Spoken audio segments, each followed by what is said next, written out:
അസ്സലാമു അലൈക്കും വറഹ്മത്തുള്ളാഹി വബറകാതുഹു.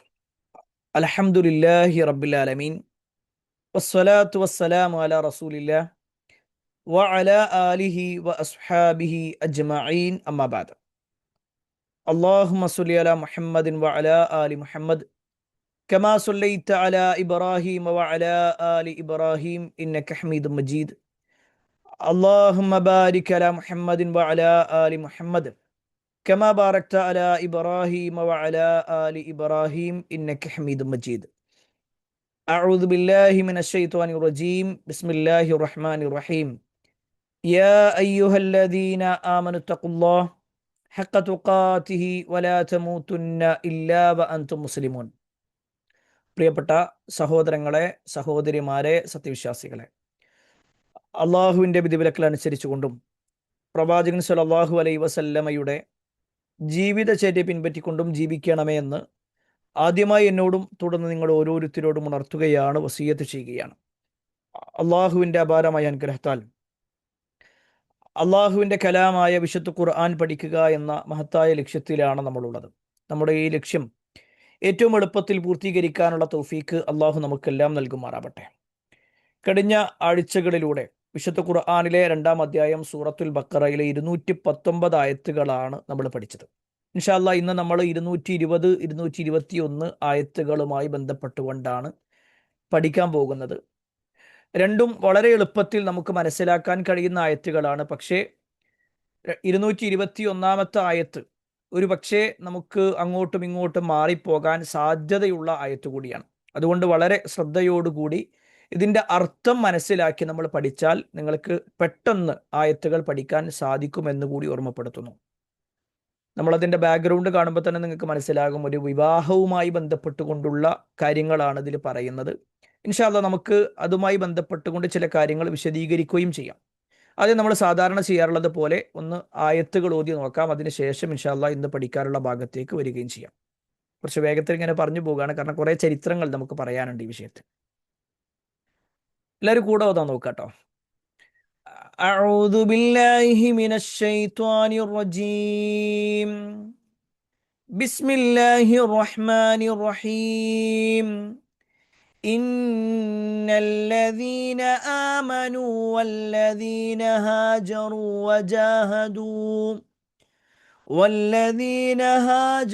وجاهدوا في سبيل الله أولئك يرجون رحمة الله والله غفور رحيم. يسألونك عن الخمر والميسر قل فيهما إثم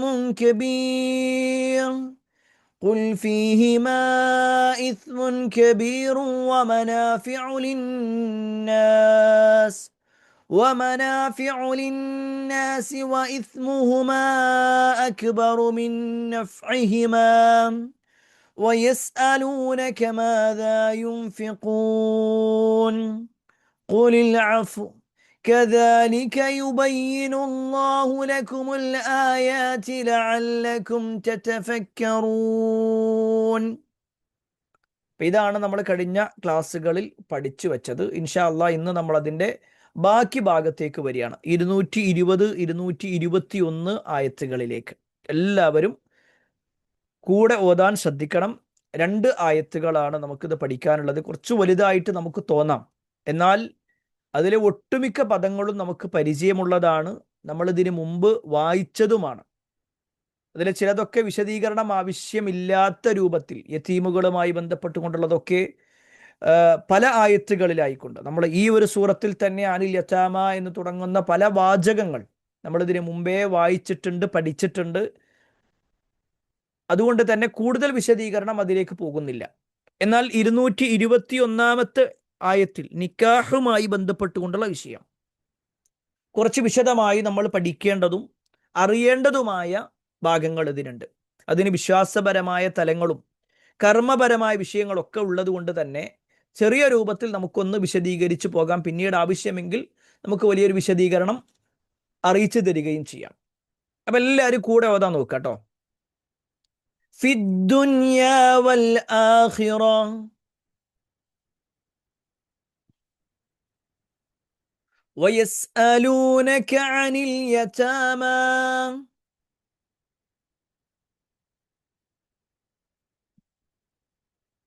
قل إصلاح لهم خير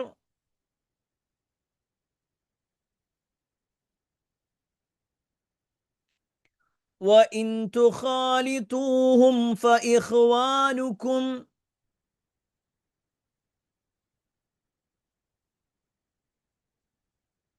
والله يعلم المفسد من المصلح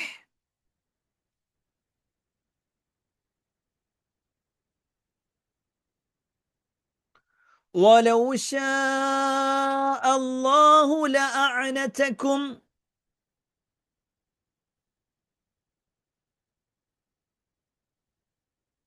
إن الله عزيز حكيم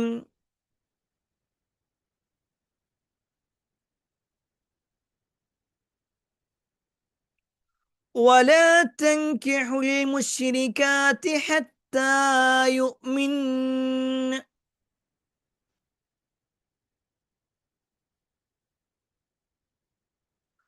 ولأمة مؤمنة خير من مشركة ولو أعجبتكم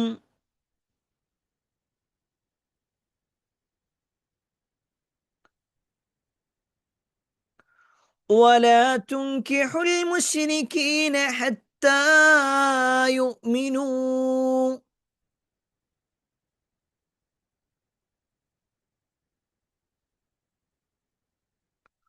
ولعبد مؤمن خير من مشرك ولو أعجبكم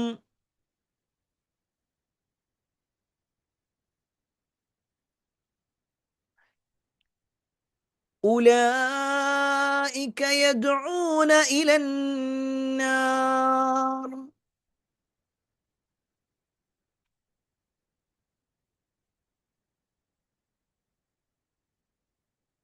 والله يدعو إلى الجنة والمغفرة بإذنه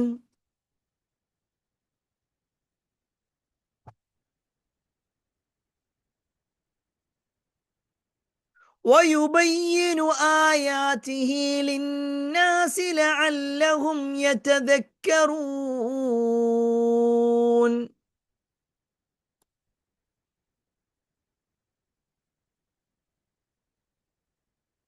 നമ്മളങ്ങനെ ഓതുമ്പോൾ അത്യാവശ്യം വലിയൊരു ആയത്തായിട്ട് തോന്നും.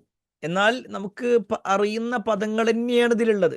ഇപ്പൊ ഫിദ്ദുന്യ വല്ലാഹിറ അറിയാം, യസ്അലൂനകാനിൽ യതാമ അറിയാം, കുൽ ഇസ്ലാഹുൽ ലഹും ഖൈർ. ഇസ്ലാഹ് എന്നുള്ളത് നമ്മൾ ഇതിനു മുമ്പേ പഠിച്ചിട്ടുണ്ട് അല്ലേ? പിന്നെ ഈ സൂറത്തിന്റെ തുടക്കത്തിൽ, അതായത് ഒരു ഏഴാമത്തെ ആയത്തിലൊക്കെ ആയിട്ട് ഈ വാചകം വരുന്നുണ്ടെന്ന്. ഞങ്ങൾ മുസ്ലിഹീങ്ങളാണെന്ന് പറയുന്ന പ്രയോഗം, ലാ തുഫ്സിദു ഫിൽ അർള് ഇന്നമാ നഹ്നു മുസ്ലിഹൂൻ എന്ന് പറയുന്ന ആ ഒരു പ്രയോഗത്തിൽ നമ്മൾ പറഞ്ഞിരുന്നു. പിന്നെ വ ഇൻ തുഖാലിത്തൂഹും, എനിക്ക് തോന്നുന്നത് ആ ഒരു പദം ഇതിന് മുമ്പ് വന്നിട്ടുണ്ടോ എന്നറിയില്ല. തുഖാലിത്തൂഹും എന്നുള്ളത് ആ ഒരു പ്രയോഗം മാത്രം. ഫ ഇഖ്വാൻ, ഇഖ്വാൻ, അഖ്, ഇഖ്വാൻ സഹോദരങ്ങൾ എന്നുള്ളത്. യഅലമുൽ മുഫ്സിദ മിനൽ മുസ്ലിഹ്, ഇതൊക്കെ നമ്മൾ പഠിച്ചതാണ്. വലൗ ഷാ അല്ലാഹു ലഅഅനതക്കും, അത് ചിലപ്പോൾ നമുക്ക് പരിചയം ഉണ്ടാവില്ല. അഅനത് അല്ലേ, ഇന്നല്ലാഹു അസീസുൻ ഹക്കീം. അപ്പോൾ രണ്ട് പദങ്ങൾ മാത്രമേ ഉള്ളൂ. പിന്നെ വല തൻകിഹുൽ മുശ്രിക്കാത്തി ഹത്താ യുഅ്മിൻ. വല അമത്ത്, അമത്ത് എന്ന് പറഞ്ഞാൽ അബ്ദ് എന്നുള്ളതിന്റെ പിന്നെ സ്ത്രീലിംഗാണ് അമത്ത്. അബ്ദ് എന്ന് പറഞ്ഞാൽ അടിമ, അമത്ത് എന്ന് പറഞ്ഞാൽ അടിമ സ്ത്രീ. മുഅ്മിനത്ത് ഖൈറും മിൻ മുശ്രിക്കത്തിൻ വല അഅജബതുക്കും വലാ തുൻകിഹുൽ മുശ്രിക്കീന ഹത്താ യുഅ്മിനു വല അബ്ദു മുഅ്മിൻ ഖൈറും മിൻ മുശ്രിക്കിൻ വലൗ അഅജബക്കും ഉലൈക യദ്ഊന ഇലന്നാർ വല്ലാഹു യദ്ഊ ഇലൽ ജന്നത്തി വൽ മഗ്ഫിറ ബിഇദ്നി വയുബയ്യിനു ആയാതി ലിന്നാസി ലഅല്ലഹും യതദക്കറുൻ. വേറെ ഏതെങ്കിലും പദം ഉണ്ടോ? ഈ രണ്ട് പദങ്ങളല്ലാത്ത വേറെ ഏതെങ്കിലും? തുഖാലിത്ത്, അതിനെനിക്ക് തോന്നുന്നത് തുഖാലിത്ത് നമ്മൾ പറഞ്ഞിട്ടുണ്ട് തോന്നുന്നുണ്ട്. ആ ഒരു പിന്നെ സൗമുമായി ബന്ധപ്പെട്ടുകൊണ്ടുള്ള വിഷയത്തിലേറ്റേ വന്നിട്ടുണ്ട് അതിൻ്റെ ഒരു ഓർമ്മ. വേറെ ഏതെങ്കിലും പദം നമുക്ക് അറിയാത്തുണ്ടോ? ഇത്രയും വലിയൊരായത്തിൽ നമുക്ക് അറിയാത്ത പദമായിട്ട് വേറെ ഏതെങ്കിലും ഉണ്ടോ? എന്തെങ്കിലും പറഞ്ഞോളിട്ടോ. ചിലപ്പോൾ അത് നിങ്ങൾക്ക് അറിയാം, ഞങ്ങൾക്ക് അറിയില്ല എന്നാണെങ്കിൽ അങ്ങനെ ചിലപ്പോൾ എന്നേക്കാൾ കൂടുതൽ അറിയുന്നവരും ഉണ്ടാവാം. വേറെ ഏതെങ്കിലും പദം വേഗം പറയും.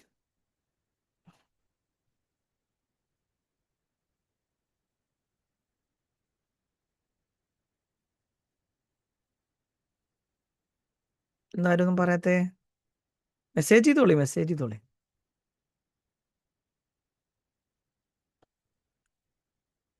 അറിയാം അല്ലേ? ഓക്കെ ഓക്കെ, ഹസൻതി. ഇല്ല, ഓക്കെ, എല്ലാം ഏകദേശം എന്ത് ചെയ്യാണ്, നമ്മൾ ചർച്ച ചെയ്തത് തന്നെയാണ്. വളരെ എളുപ്പമാണ്. അതിലിപ്പോൾ ആ 221 ആയത്തിൽ മാത്രമാണ് ചെറിയൊരു കെട്ടിക്കുടുക്ക് നമുക്ക് തോന്നുള്ളൂ. അങ്ങോട്ടും ഇങ്ങോട്ടും മാറിപ്പോകാൻ സാധ്യതയുണ്ട്. വലാ തെങ്കിഹുൽ മുഷിരിക്കാത്ത് എന്ന് പറയുമ്പോൾ ചിലപ്പോൾ എന്ത് ചെയ്യും, വലാ തെങ്കിഹുൽ മുഷിരിക്ക് എന്നുള്ള പ്രയോഗങ്ങളൊക്കെ അങ്ങോട്ടും ഇങ്ങോട്ട് കയറി വരാൻ സാധ്യതയുണ്ട്. അപ്പോൾ അത് ഇൻഷാ അല്ലാഹ് നമുക്ക് വിശദീകരിക്കാം. ഏതായാലും നമുക്ക് ആദ്യം 220 ആയത്തിലേക്ക് വരാം. ഫിദ്ദുന്യ വൽ ആഖിറ. ആഖിറ അത് പറയുമ്പോൾ ചിലപ്പോൾ എന്ത് ചെയ്യും, ചില ആളുകൾക്ക് ആ എന്നുള്ള ഉച്ചാരണം അതെന്താ അങ്ങനെ എഴുതിയിരിക്കണമെന്നൊക്കെ ഉണ്ടാവും. നമ്മൾ അതിന്റെ ഒരു വിശദീകരണങ്ങളിലേക്ക് പോണില്ല. തൽക്കാലം ഓത്ത് മാത്രമേ നമുക്ക് നോക്കാം കേട്ടോ. ഫിദ്ദുന്യ വൽ ആഖിറ. എല്ലാവരും കൂടെ ഒന്ന്. ഫിദ്ദുന്യ വൽ ആഖിറ.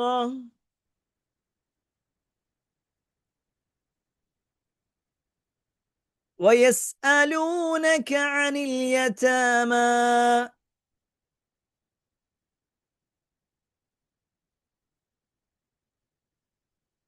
قل إصلاح لهم خير.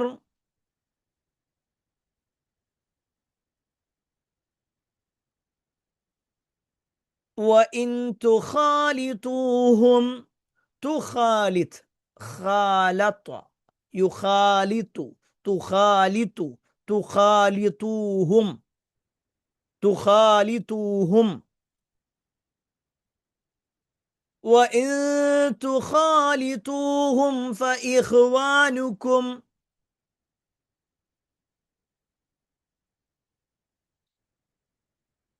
والله يعلم المفسد من المصلح.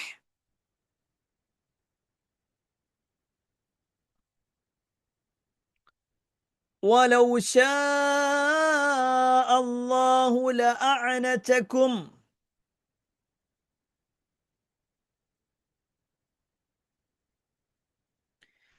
إن الله عزيز حكيم.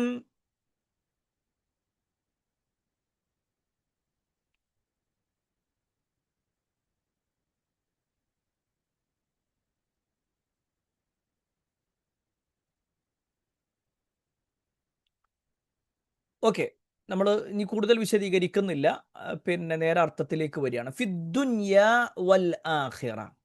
ഫിദ്ദുന്യ വൽ ആഖിറ, ദുനിയാവിലും ആഖിറത്തിലും, അഥവാ ഇഹത്തിലും പരത്തിലും. അതാണ് ഇഹത്തിൻ്റെയും പരത്തിൻ്റെയും കാര്യത്തിൽ എന്താന്നുള്ളത് നമുക്ക് അതിൻ്റെ വിശദീകരണങ്ങളിലേക്ക് വരുമ്പോൾ പറയാം. കാരണം അതിന് മുമ്പുള്ള ആയത്തിൻ്റെ ബാക്കി ഭാഗം എന്നോണമാണ് ഈ വിഷയം വരുന്നത്.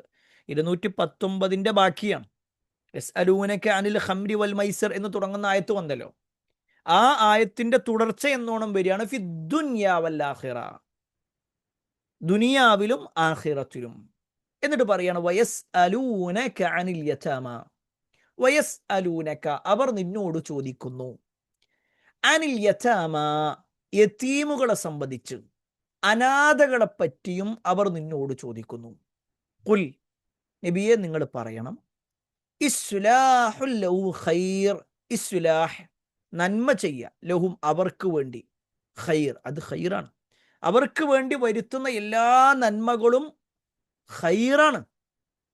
വ ഇൻ തുഖാലിതൂഹും, ഇനി നിങ്ങൾ അവരോട് കൂട്ടുജീവിതം നടത്തുകയാണെങ്കിലോ, ഫ ഇഖ്വാനുക്കും, അവർ നിങ്ങളുടെ സഹോദരങ്ങൾ തന്നെയാണ്.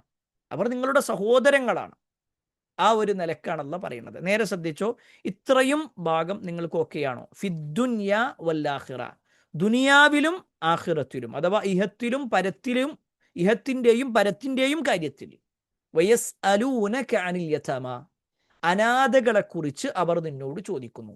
സഅല ചോദിച്ചു, യസ്അലു ചോദിക്കുന്നു, യസ്അലൂന അവർ ചോദിക്കുന്നു, യസ്അലൂനക അവർ നിന്നോട് ചോദിക്കുന്നു. ഇല്ല, ഇതൊക്കെ ആവർത്തിച്ച് ആവർത്തിച്ച് പറഞ്ഞ കാര്യമാണ്. അനിൽ യതാമ യതീമുകളെ സംബന്ധിച്ച്, അനാഥകളെ സംബന്ധിച്ച് അവർ നിന്നോട് ചോദിക്കുന്നു. കുൽ നബിയെ പറയുക, കാല പറഞ്ഞു, കുൽ പറയുക, ഇസ്ലാഹുൻ നന്മ ചെയ്യുക എന്നുള്ളത്, ലഹും അവരുടെ കാര്യത്തിൽ, ഖൈർ അത് ഖൈറാണ്. അവർക്ക് ചെയ്യുന്ന എന്തു നന്മയും അത് ഖൈർ തന്നെയാണ്. അഥവാ യതീമുകൾക്ക് എല്ലാ നന്മകളും നിങ്ങൾ ചെയ്തു കൊടുക്കൽ ഖൈറായ കാര്യമാണ്. വ ഇൻ തുഖാലിതൂഹും, ഇനി അവർ നിങ്ങളുമായിട്ട് കൂട്ടുജീവിതം നയിക്കുകയാണെങ്കിലോ ഫഇഖ്വാനുക്കും, അവർ നിങ്ങളുടെ സഹോദരങ്ങൾ തന്നെയാണ്. എന്താണ് ഈ ആയത്തിറങ്ങാനുള്ള സാഹചര്യം എന്ന് നമുക്ക് പറയാം. അപ്പോൾ നിങ്ങൾക്ക് ഒന്നുകൂടി ക്ലാരിറ്റി വരും. വല്ലാഹു യഅലമുൽ മുഫ്സിദ മിനൽ മുസ്ലിഹ്. വല്ലാഹു യഅലമു, വല്ലാഹു അല്ലാഹു, യഅലമു അവൻ അറിയുന്നുണ്ട്, അൽ മുഫ്സിദ നാശമുണ്ടാക്കുന്നവനെ, ഫസാദ് ഉണ്ടാക്കുന്നവനെ, കുഴപ്പമുണ്ടാക്കുന്നവനെ അള്ളാഹ്ക്കറിയാം. മിനൽ മുസ്ലിഹ് നന്മ വരുത്തുന്നവനെയും, നന്മ വരുത്തുന്നവനെയും അതുപോലെ തന്നെ കുഴപ്പമുണ്ടാക്കുന്നവനെയും അള്ളാഹു വേർതിരിച്ച് അറിയുന്നുണ്ട്. വലൗ ഷാ അല്ലാഹ്, വലൗ എങ്കിൽ, വ എന്നുള്ളത് കൂട്ടിച്ചേർത്തി പറയാം. ലൗ എന്ന് പറഞ്ഞാൽ എങ്കിൽ, ലൗ എങ്കിൽ, ഷാ ഉദ്ദേശിക്കുക, അല്ലാഹു ലൗ ഷാ ഉദ്ദേശിച്ചിരുന്നുവെങ്കിൽ, ലൗ ഷാ അല്ലാഹ് അല്ലാഹു ഉദ്ദേശിച്ചിരുന്നെങ്കിൽ, ല അഅനതകും, ല അഅനതകും നിങ്ങൾക്ക് ക്ലേശമുണ്ടാക്കുമായിരുന്നു. വലൗ ഷാ അല്ലാഹു ല അഅനതകും, അള്ളാഹു ഉദ്ദേശിച്ചിരുന്നെങ്കിൽ നിങ്ങൾക്ക് അള്ളാഹു ക്ലേശങ്ങൾ ഉണ്ടാക്കുമായിരുന്നു, പ്രയാസങ്ങൾ ഉണ്ടാക്കുമായിരുന്നു. ഇന്നല്ലാഹ അസീസുൻ ഹക്കീം, ഇന്നല്ലാഹ നിശ്ചയമായും അള്ളാഹു അസീസ് പ്രതാപശാലിയാണ്, ഹക്കീം യുക്തിമാനുമാണ്. അള്ളാഹു അങ്ങേയറ്റം പ്രതാപമുള്ളവനും യുക്തിമാനുമാകുന്നു. ഇതാണ് 220 ആയത്ത്. ആയത്ത് ഓക്കെയാണോ? അതോ സ്പീഡ് കൂടുതലുണ്ടോ? കുറച്ചും കൂടി സാവധാനത്തിൽ പറയണോ? ഒന്ന് വേഗം ഒന്ന് ടൈപ്പ് ചെയ്ത് എല്ലാവരും ടൈപ്പ് ചെയ്യും. ചില ആൾക്കാർ ഇത് കേൾക്കണില്ലേ എന്ന് എനിക്ക് സംശയമുണ്ട്. ആയത്ത് ക്ലിയർ ആണെങ്കിൽ ഓക്കെ എന്ന് പറഞ്ഞാൽ മതി. ക്ലിയർ ആണ് അല്ലേ? എല്ലാവരും അഭിപ്രായം പറഞ്ഞോളിട്ടോ. ഒരാളെ അഭിപ്രായം മാത്രം നോക്കണ്ട. ഇനി വിശദീകരിക്കണോ, അല്ലെങ്കിൽ ഇനി ഒന്നും കൂടി വായിച്ചു തരണോ, അല്ലെങ്കിൽ കുറച്ച് വേഗത കുറക്കണോ? ഞാൻ കുറച്ച് വേഗത്തിലാണ് പോയത് എന്നുള്ളത് എനിക്കേ അറിയാം, നമ്മൾ സാധാരണ എടുക്കുന്നതിൽ നിന്ന്. കാരണം കുറച്ച് വിശദീകരിച്ച് പറയാനുണ്ട്, കുറച്ച് വിശദീകരിച്ച് കാര്യങ്ങൾ പറയാനുണ്ട്. അതുകൊണ്ടാണ്. ഈ ആയത്തല്ല, അടുത്ത ആയത്ത് നിക്കാഹുമായി ബന്ധപ്പെട്ടുകൊണ്ടുള്ള വിഷയങ്ങൾ കുറച്ച് ഡീറ്റെയിൽ ആയിട്ട് പറയാനുണ്ട്. ഓക്കെ, അപ്പോൾ ഏകദേശം എല്ലാവർക്കും ക്ലിയർ ആണ്. ഇന്ന് നോക്കാം നമുക്ക് എന്താണ് ഈ ആയത്തിൽ പരാമർശിക്കുന്നത് എന്ന്. പ്രത്യേകിച്ച് നമ്മൾ ഇതിന് മുമ്പുള്ള ആയത്തിൽ നമ്മൾ അതിൻ്റെ ഭാഗത്തേക്ക് വരികയാണ് കേട്ടോ. ഫിദ്ദുന്യ വൽ ആഖിറ, ഫിദ്ദുന്യ ദുനിയാവിൻ്റെയും അഥവാ ഇഹത്തിൻ്റെയും, വൽ ആഖിറ പരത്തിൻ്റെയും അഥവാ പരലോകത്തിൻ്റെയും, ദുനിയാവിൻ്റെയും പരലോകത്തിൻ്റെയും വിഷയത്തിൽ, കാര്യത്തിൽ. ഇതിന് തൊട്ട് മുമ്പുള്ള ആയത്തിൽ അല്ലാഹു സുബ്ഹാനഹു തആല ആയത്ത് തുടങ്ങിയത് നിങ്ങൾ ശ്രദ്ധിച്ചിട്ടുണ്ടാകും. യസ്അലൂനക അനിൽ ഖംരി വൽ മൈസിർ, ഖംറിനെ കുറിച്ചും മൈസറിനെ കുറിച്ചും അവർ നിന്നോട് ചോദിക്കുന്നു. പിന്നെ ചോദിച്ചെന്താ? മാദാ യുംഫിഖൂൻ, എന്താണ് ചെലവഴിക്കേണ്ടത് എന്നും ചോദിച്ചു അല്ലെ. അതൊക്കെ ആ ഒറ്റ ആയത്തിൽ വന്നു, ആ ഭാഗങ്ങളെല്ലാം അതിൽ വന്നു. എന്നിട്ട് പിന്നെ അല്ലാഹു സുബ്ഹാനഹു തആല ആയത്ത് അവസാനിപ്പിക്കുന്നത് എങ്ങനെയാണ്? അത് ചെലവഴിക്കേണ്ടത് എന്താന്ന് വെച്ച് കഴിഞ്ഞാൽ അത് ഇന്ന കാര്യങ്ങളാണ് എന്ന് പറഞ്ഞു.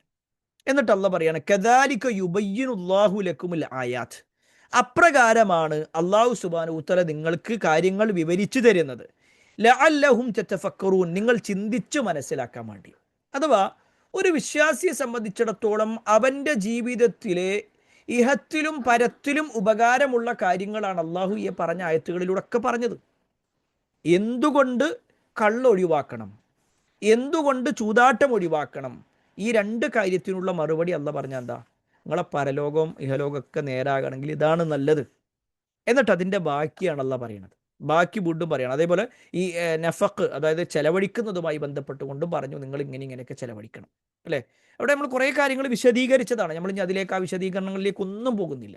ഇവിടെ പറയുന്നത് ഇത്രയേ ഉള്ളൂ. ഒരു മനുഷ്യനെ സംബന്ധിച്ചിടത്തോളം അവൻ്റെ ഇഹലോകത്തും പരലോകത്തും എന്തെല്ലാം നേട്ടങ്ങളുണ്ടോ ആ നേട്ടങ്ങളെല്ലാം ഉപയോഗപ്പെടുത്താൻ, ഇഹലോകത്തും പരലോകത്തും അവൻ എന്തെല്ലാം നഷ്ടങ്ങൾ വരുന്നുണ്ടോ ആ നഷ്ടങ്ങളിൽ നിന്ന് പൂർണ്ണമായി വിട്ടുനിൽക്കാനാണ് അള്ളാഹു ഈ നിയമങ്ങളൊക്കെ വെക്കുന്നത്. എന്നിട്ട് അള്ളാഹു പറഞ്ഞ ഈ വാചകത്തിനെ പണ്ഡിതന്മാർ ഒന്നുകൂടി വിശദീകരിക്കുന്നുണ്ട്. അഥവാ ഭൗതിക ലോകത്തെ നമ്മുടെ ഇടപാടുകളും പ്രവർത്തനങ്ങളും പരലോകത്ത് എന്ത് ഫലമാണ് ഉണ്ടാക്കുക എന്ന് ആഴത്തിൽ ചിന്തിക്കാനാണ് ഇവിടെ ആവശ്യപ്പെടുന്നത്. അനാഥകളുടെ കാര്യത്തിലും ഈ ചിന്ത ഉണ്ടായിരിക്കണം.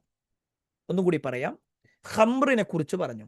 ഖംർ എന്ന് പറഞ്ഞാൽ മറ, അല്ലെങ്കിൽ ഹിമാർ എന്ന് പറഞ്ഞാൽ മറ എന്നാണ് അല്ലെ. ബുദ്ധിയെ മറക്കുന്നതാണല്ലോ ശരിക്ക് കള്ള് എന്ന് പറയുന്നത്. ബുദ്ധിയെ മറപ്പിക്കുക, ഒരു മനുഷ്യന്റെ ബുദ്ധി സ്വബോധം നഷ്ടപ്പെടുത്തുക. അതുകൊണ്ടാണ് നമ്മൾ കഴിഞ്ഞ ക്ലാസ്സിൽ തന്നെ പറഞ്ഞു, നിങ്ങളത് ഒഴിവാക്കണം എന്ന് പറഞ്ഞിട്ട് നബി സല്ലല്ലാഹു അലൈഹി വസല്ലം പറയാണ്, ആ കള്ള് ആരെങ്കിലും കുടിച്ചു കഴിഞ്ഞാൽ അവൻ അവൻ്റെ ഉമ്മയുടെ മേലെ വീഴും, അവൻ്റെ എളാമയുടെ അല്ലെങ്കിൽ അമ്മായിയുടെ ഒക്കെ മേലെ വീഴും. ആ തരത്തിൽ അമ്മ പെങ്ങന്മാരെ തിരിച്ചറിയാൻ പറ്റാത്തൊരവസ്ഥയിലേക്ക് ബുദ്ധി മറപ്പിച്ച് കളയും. ഖംർ എന്ന വാക്കിനെ കുറിച്ച് നമ്മൾ പറഞ്ഞു. ഹിമാർ, ആ ഒരു തല മറക്കുന്നത് കൊണ്ടാണ് ഹിമാർ അല്ലെ, സ്ത്രീകളൊക്കെ ഹിമാർ ഇടുക എന്ന് പറയും, അവരുടെ തട്ടത്തിന് പറയുന്ന പേരാണ് ഹിമാർ. അതിനാണ് ഖംർ, മറക്കുക എന്ന് പറയുന്നത്. ഇവിടെ ഞാൻ സൂചിപ്പിച്ചത് ആ ഒരു ഖംർ അള്ളാഹു സുബ്ഹാനഹു വതആല നിങ്ങൾക്ക് അതിൽ ഇസ്മാണ്, അക്ബർ ഇസ്മാണ്, അതിൽ ഏറ്റവും വലുത് പാപമാണെന്ന് പറയാനുള്ള കാരണം അത് ഈ ദുനിയാവ് അവർ നഷ്ടപ്പെടുത്തും. ഈ ദുനിയാവ് മാത്രമല്ല, പരലോകവും നഷ്ടപ്പെടുത്തും. ഒരു ഖൈറും അതിലില്ല. ചില ഖൈറുകളൊക്കെ നമ്മളിങ്ങനെ ചില ആൾക്കാർക്ക് ഇങ്ങനെ ജോലി കിട്ടൂലേ, അതേപോലെ തന്നെ കുറച്ചൊക്കെ ബുദ്ധി പിന്നെ ഓർമ്മ നശിക്കൂലേ, അല്ലെങ്കിൽ ആ ടെൻഷൻ ഒഴിവാകൂലേ, ഇതൊക്കെ ഉണ്ട്.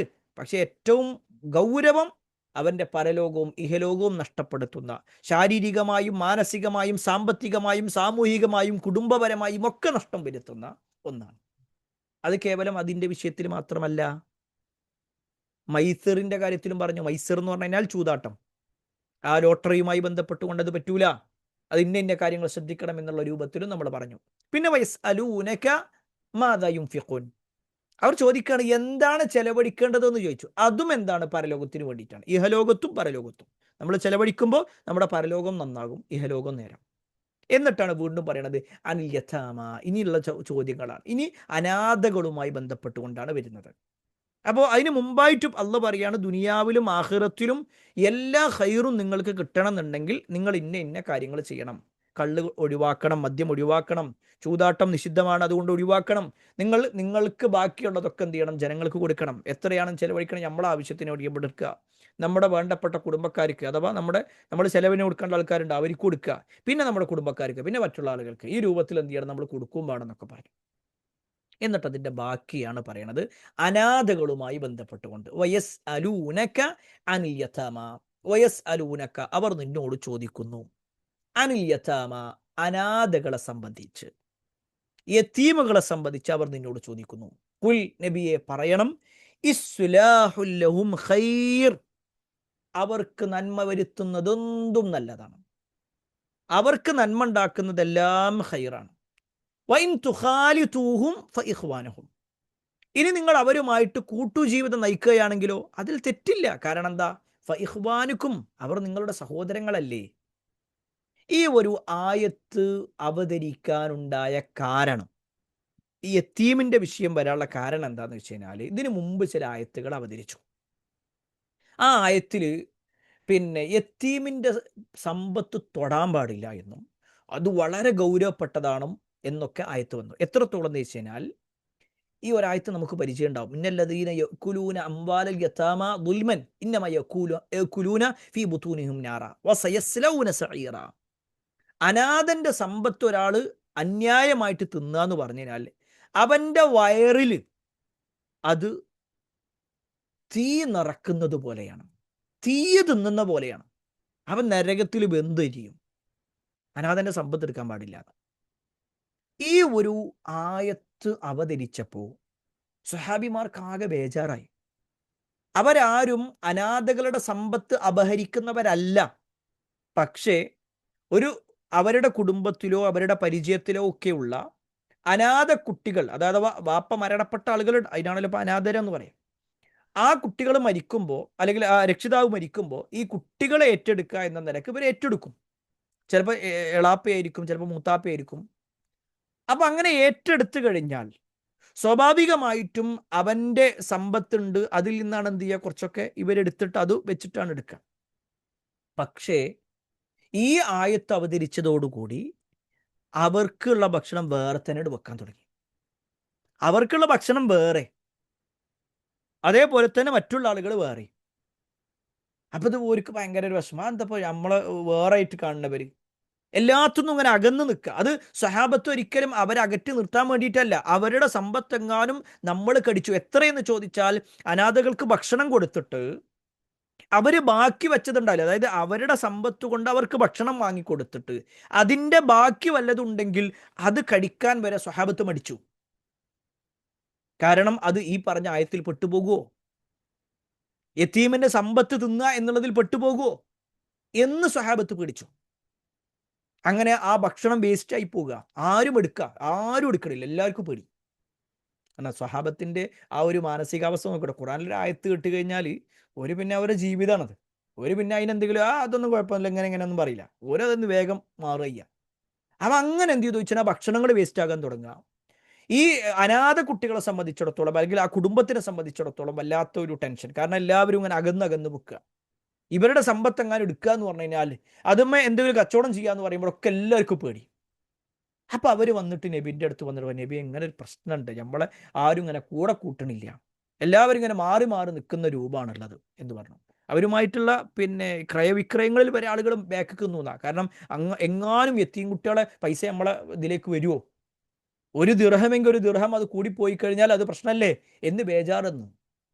അങ്ങനെയുള്ള സാഹചര്യത്തിലാണ് അള്ളാഹു സുബ്ഹാനഹു വതആല ഈ ഒരു ആയത്ത് അവതരിപ്പിക്കുന്നത്. കുൽ ഇസ്ലാഹു ലഹും ഖൈർ, നിങ്ങൾ അവർക്ക് എല്ലാ നന്മയും ചെയ്തോളി. അതൊക്കെ ഖൈറനെ, നന്മയായിട്ട് എന്തൊക്കെ ചെയ്യാനുണ്ടോ അതൊക്കെ നിങ്ങൾ ചെയ്തോളി. കാരണം എന്താ, അവർ നിങ്ങളുടെ സഹോദരങ്ങളാണ്. നിങ്ങൾ അവരുടെ കൂടെ നിന്നോളി, ഒരു കുഴപ്പമില്ല. ഒരു നിങ്ങളെ സഹോദരങ്ങളല്ലേ. അപ്പം നിങ്ങൾ ഒരുമിച്ച് ഭക്ഷണം വെച്ചോ എന്നുള്ളതോ അതിൻ്റെ ബാക്കി കഴിച്ചോ എന്നുള്ളതോ ഒന്നും പ്രശ്നമല്ല. അതൊന്നല്ല ഇവിടെ അല്ല പറയണത്. അല്ലാതെ ഒരാളെ സംബന്ധിച്ചിടത്തോളം അയാൾ എന്ത് ചെയ്യുക, അയാൾ സ്വന്തമായിക്കൊണ്ട് ഈ ഒരു കുട്ടിയെ പറ്റിച്ചുകൊണ്ട്, ആ കുടുംബത്തെ പറ്റിച്ചുകൊണ്ട് എടുക്കാനുള്ളത്. അതാണ് ഇതിൻ്റെ ബാക്കി വരുന്നത്. നമുക്ക് ഇൻഷാ അല്ലാഹ് അത് വിശദീകരിക്കുമ്പോൾ പറയാം. ഇവിടെ ആരാണ് യത്തീം? നമ്മളിതിന് മുമ്പ് ഒരുപാട് തവണ പറഞ്ഞിട്ടുണ്ട്. പ്രായപൂർത്തി എത്തുന്നതിന് മുമ്പ്, അതായത് കുട്ടിക്ക് പ്രായപൂർത്തി എത്തുന്നതിന് മുമ്പ് പിതാവ് മരണപ്പെട്ട കുട്ടിയാണ് യത്തീം അഥവാ അനാഥൻ. ഒരു കുട്ടിക്ക് 10 വയസ്സാണ്, അല്ലെങ്കിൽ 5 വയസ്സാണ്, 15 വയസ്സാണ്, അപ്പോഴൊക്കെ എന്താണ്, ആ കുട്ടി യത്തീമാണ്. എന്നാൽ ആ കുട്ടി പിന്നെ വളർന്ന് ഒരു ജോലിയൊക്കെ കിട്ടി അവൻ സ്വന്തമായിട്ടൊക്കെ അധ്വാനിക്കുന്നുണ്ടെങ്കിൽ പിന്നെ അവനെ യത്തീം എന്ന് പറയൂല. കാരണം അവനക്ക് പ്രായപൂർത്തി എത്തി, അവൻ എന്ത് ചെയ്തു, സ്വന്തമായിട്ട് കാര്യങ്ങളൊക്കെ ചെയ്യാൻ തുടങ്ങിയിട്ടുണ്ട്. അതല്ലാത്ത സാഹചര്യത്തിലാണ് അവൻ എന്ത് ചെയ്യുക, യത്തീം എന്നുള്ള ആ ഒരു പേര് വരിക. ഇവിടെ നമ്മളൊക്കെ ആലോചിക്കേണ്ട ഒരു കാര്യമാണ്. യത്തീമിനെ പരിഗണിക്കാൻ വേണ്ടി ഇസ്ലാം ഒരുപാട് പിന്നെ പറഞ്ഞിട്ടുണ്ട്, ആയത്തുകളിൽ പറഞ്ഞിട്ടുണ്ട്. അതുപോലെ തന്നെ ഹദീസുകൾ നബി സല്ലല്ലാഹു അലൈഹി വസല്ലമ തന്നെ അന വകാഫിൽ യതീമി ഫിൽ ജന്നതി ഹക്കദ, നബി ഇങ്ങനെ തൻ്റെ ചൂണ്ടുവരലും നടുവരലും ഇങ്ങനെ ഉയർത്തിയിട്ട് പറഞ്ഞത്, ഞാനും യത്തീമിനെ സംരക്ഷിക്കുന്നവനും നാളെ പരലോകത്ത് അതേപോലെ ആയിരിക്കും, അത്ര അടുത്തിട്ടായിരിക്കും. ഇവിടെയൊക്കെ നമ്മളിങ്ങനെ ആലോചിച്ച് നോക്കണം, നമ്മളൊക്കെ വല്ല യത്തീം കുട്ടികളെയും പരിഗണിക്കുന്നുണ്ടോ ഇല്ലേ എന്നുള്ളത്. ഇവിടെ എത്തിക്കുട്ടിനെ പരിഗണിക്കുക എന്ന് പറയുമ്പോൾ നമ്മുടെ വീടിൻ്റെ മുറ്റത്തേക്ക് വല്ല പിന്നെ ഇതിൻ്റെ എത്തീങ്കാനകളുടെ പറഞ്ഞിട്ട് പിരിവ് വരുന്നുണ്ടെങ്കിൽ അവിടേക്ക് ഒരു 5 ഉറുപ്പ്യ കൊടുക്കലല്ല ഇവിടെ ഉദ്ദേശിക്കുന്നത്.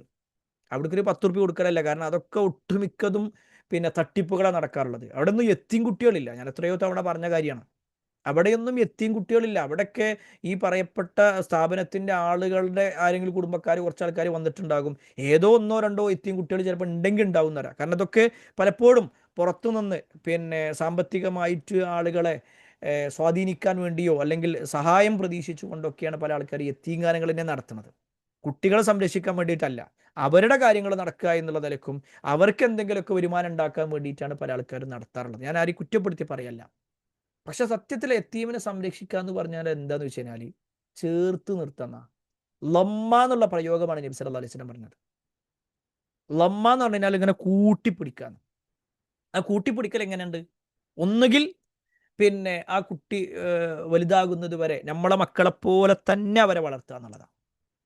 അവരെ നമ്മുടെ മക്കളെ പോലെ തന്നെ വളർത്തുക. അപ്പം നബി സല്ലല്ലാഹു അലൈഹി വസല്ലമ ഒന്നിലധികം വിവാഹങ്ങൾ കഴിച്ചതിൻ്റെയൊക്കെ ചരിത്രങ്ങൾ നമ്മൾ നോക്കിക്കഴിഞ്ഞാൽ അതിൽ ഒട്ടുമിക്ക ഭാര്യമാർക്കും ആദ്യത്തെ ഭർത്താവിൽ മക്കളുണ്ടായിരുന്നു. ആ മക്കളെ ചേർത്ത് നിർത്തുകയാണ്. ഇപ്പോൾ ഉമ്മു സലമ റളിയല്ലാഹു അൻഹ, ആ ഉമ്മു സലമ റളിയല്ലാഹു അൻഹ പിന്നെ അബൂ സലമ റളിയല്ലാഹു അൻഹു മരണപ്പെട്ടപ്പോൾ വഫാത്തായ സമയത്ത് ഉമ്മു സലമക്ക് 4 5 കുട്ടികളാണ്, ചെറിയ കുട്ടികളാണ്. കുറച്ച് കാലം കഴിഞ്ഞിട്ടാണ് നബി സല്ലല്ലാഹു അലൈഹി വസല്ലം അവരോട് ചോദിക്കുന്നുണ്ട്, കല്യാണം ആലോചിക്കുന്നുണ്ട് പ്രവാചകൻ സല്ലല്ലാഹു അലൈഹി വസല്ലം. അപ്പോൾ അവരില്ല എന്ന് പറഞ്ഞത്. അപ്പോൾ നബി അവരെ സംരക്ഷിക്കാന്ന്, കാരണം എനിക്ക് കുറേ കുട്ടികളുണ്ട്, എങ്ങനെ നബി നിങ്ങൾക്ക് അത് പ്രയാസമാവുന്ന പറഞ്ഞത്. കാരണം 4 5 കുട്ടികളുണ്ട്, ഈ കുട്ടികളൊക്കെ കൂടി നബി നിങ്ങൾ എങ്ങനെ നോക്കുക, അല്ലെങ്കിലേ നബി പ്രയാസത്തിൽ, അതിൻ്റെ ഇടയിൽ ഈ കുട്ടികളെയും കൂടി എങ്ങനെ നോക്കുക. അപ്പോൾ നബി സല്ലല്ലാഹു അലൈഹി വസല്ലം അതൊക്കെ പടച്ചൊരു വഴി കാണിച്ചു തരും എന്ന് പറഞ്ഞിട്ട് നബി സല്ലല്ലാഹു അലൈഹി വസല്ലമ അവർക്ക് വേണ്ടി സഹായങ്ങൾ ചെയ്തു കൊടുക്കുന്നുണ്ട്, അവരെ വിവാഹം കഴിക്കുന്നുണ്ട്. അപ്പോൾ ഞാനത് പറഞ്ഞെന്താന്ന് വെച്ച് കഴിഞ്ഞാൽ ആ രൂപത്തിൽ ഏറ്റെടുക്കാൻ കഴിയുന്നവരുണ്ടെങ്കിൽ അങ്ങനെ ഏറ്റെടുക്കുക. ഇനി അത് ചിലപ്പോൾ പ്രയാസകരമാണ് എങ്കിൽ ആ കുട്ടിയെ ചേർത്ത് നിർത്തുക, ആ കുട്ടിയുടെ എല്ലാ കാര്യവും, ആ കുട്ടി ആ കുട്ടീൻ്റെ ഉമ്മാൻ്റെ കൂടെ തന്നെ നിന്നോട്ടെ.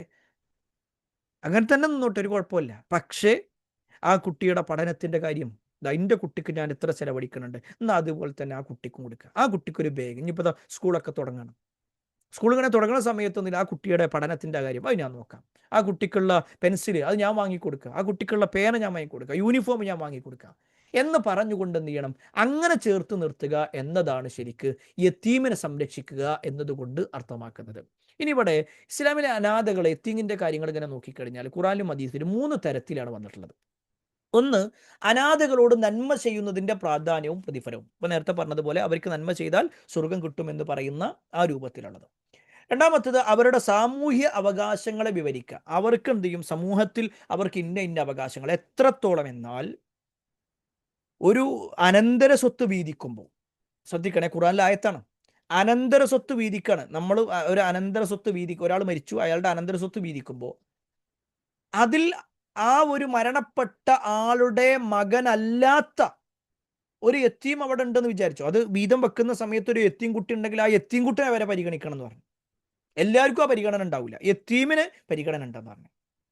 അപ്പൊ അവിടെ എന്തുണ്ട്, ഒരു സാമൂഹ്യമായിക്കൊണ്ട് ആ കുട്ടിക്ക് കൊടുക്കേണ്ട കുറേ അവകാശങ്ങൾ, പരിഗണനകൾ അതുകൂടി അള്ളാഹു വിശുദ്ധ ഖുറാനിലും ഹദീസുകളിൽ നബി സല്ലല്ലാഹു അലൈഹി വസല്ലമയും സൂചിപ്പിച്ചിട്ടുണ്ട്. അതുപോലെ തന്നെ അവരുടെ സാമ്പത്തിക അവകാശങ്ങളെ പരിഗണിക്കുക എന്നുള്ളത്. അതാണ് ഞാൻ നേരത്തെ പറഞ്ഞതുപോലെ, അവരുടെ സമ്പത്ത് നമ്മൾ ഏറ്റെടുത്തുകൊണ്ട് അവർക്ക് പിന്നെ അവർ പ്രയാസത്തിലാകുന്ന, അവരെ ദാരിദ്ര്യത്തിലേക്ക് തള്ളിവിടുന്ന ഒരവസ്ഥ അതുണ്ടാകാൻ പാടില്ല. നമ്മൾ ഏറ്റെടുക്കുകയാണോ എങ്കിൽ അത് കൃത്യമായിട്ട് എന്ത് ചെയ്യണം, അവർക്ക് പ്രായമാകുന്ന സമയത്ത് തിരിച്ചേൽപ്പിക്കാനും നമുക്ക് കഴിയണം. അങ്ങനെ ഒരുപാട് കാര്യങ്ങൾ, ഒരുപാട് വിഷയങ്ങൾ ഈ 3 കാറ്റഗറിയിൽ തിരിച്ചുകൊണ്ട് ഖുറാനിലും ഹദീസിലും വന്നിട്ടുണ്ട്. ഇനി ഇവിടെ നന്മ ചെയ്യുക എന്നതാണല്ലോ ഖുൽ ഇസ്ലാഉ ലഹും ഖൈർ എന്ന് പറഞ്ഞു. അപ്പോൾ അതെന്താന്ന് വെച്ച് കഴിഞ്ഞാൽ, അനാഥകളോട് അകലം പാലിക്കുന്നതിന് പകരം അവർക്ക് ഏറ്റവും ഗുണകരമായത് എന്താണോ അത് ചെയ്യാനാണ് അള്ളാഹു ആവശ്യപ്പെടുന്നത്.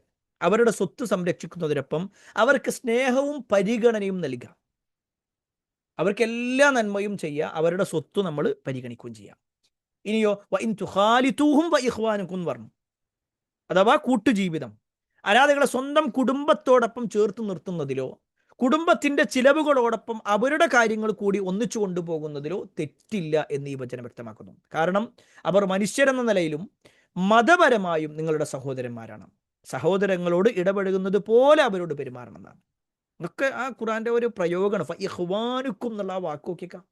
അവർ നിങ്ങളുടെ സഹോദരങ്ങൾ തന്നെയല്ലേ എന്ന ചോദ്യം. അപ്പൊ അങ്ങനെ ഒരു കുട്ടി ഉണ്ടാകുമ്പോൾ, ആ ഒരു കുട്ടി യത്തീമാണെന്ന് പറയുമ്പോൾ, ആ കുടുംബം യത്തീമാകുമ്പോൾ ആ കുടുംബത്തെ ചേർത്ത് നിർത്തിക്കൊണ്ട് നമുക്ക് എന്ത് സഹായം ചെയ്യാൻ പറ്റും, നമുക്ക് എന്ത് സേവനം ചെയ്യാൻ പറ്റും, നമുക്ക് ഏതൊക്കെ തരത്തിൽ സഹായങ്ങൾ നിർവഹിക്കാൻ കഴിയും, ഈ രൂപത്തിൽ ഇടപെടുക എന്നുള്ളതാണ് ഇസ്ലാം ഇവിടെ ഉദ്ദേശിക്കുന്നത്. അതിലെന്തില്ല, നമുക്ക് തെറ്റില്ല എന്നുകൂടി അള്ളാഹു സുബ്ഹാനഹു വ തആല സൂചിപ്പിക്കുന്നു. ഇനി അതിൻ്റെ ബാക്കി, വല്ലാഹു യഅലമുൽ മുഫ്സിദ മിനൽ മുസ്ലിഹ് വലൗ ശാ അല്ലാഹു ലഅഅനതകും. വല്ലാഹു, അല്ലാഹു ആകട്ടെ, യഅലമു, അവൻ അറിയുന്നു, അൽ മുഫ്സിദ, ഫസാദ് ഉണ്ടാക്കുന്നവനെ, ഫസാദ് എന്ന് പറഞ്ഞാൽ കുഴപ്പം, നാശമുണ്ടാക്കുന്നവൻ അള്ളാഹ്ക്ക് അറിയാം. മിനൽ മുസ്ലിഹ്, നന്മ വരുത്തുന്നവരെയും അള്ളാഹ്ക്ക് അറിയാം. മുഫ്സിദ് ആരാണ്, മുസ്ലിഹ് ആരാണ്?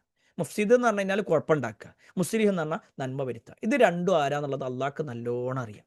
വലൗ ശാ അല്ലാഹു ലഅഅനതകും, അള്ളാഹു ഉദ്ദേശിച്ചിരുന്നുവെങ്കിൽ അവൻ നിങ്ങൾക്ക് ക്ലേശമുണ്ടാക്കുമായിരുന്നു. അവിടെ എന്താന്ന് വെച്ച് കഴിഞ്ഞാൽ, ഒരാൾ തൻ്റെ ഇപ്പോൾ ഒരു സഹോദരൻ മരണപ്പെട്ടു എന്ന് വിചാരിച്ചു, അപ്പോൾ അനിയൻ മരിച്ചു.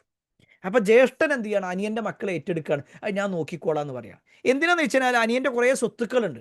അപ്പോൾ അത് മെല്ലെ എന്ത് ചെയ്യണം, തട്ടിയെടുക്കാൻ വേണ്ടിയിട്ട് മെല്ലെ ആ കുട്ടിനെ അങ്ങനെ ചേർത്ത് പിടിക്കുക. ഞാൻ എൻ്റെ കാര്യങ്ങളൊക്കെ നോക്കട്ടെ എന്ന് പറഞ്ഞാൽ ഇടയ്ക്കൊക്കെ ഓരോ ഷവർമയോ അല്ലെങ്കിൽ ഇടയ്ക്കൊക്കെ ഓരോ ഡ്രസ്സൊക്കെ എടുത്തെടുത്തു, അതിനേക്കാൾ എത്രയോ കോടിക്കണക്കിന് അല്ലെങ്കിൽ ലക്ഷക്കണക്കിന് രൂപ മെല്ലെ എന്ത് ചെയ്യുക, അടിച്ചു മാറ്റുകയും ചെയ്യാം.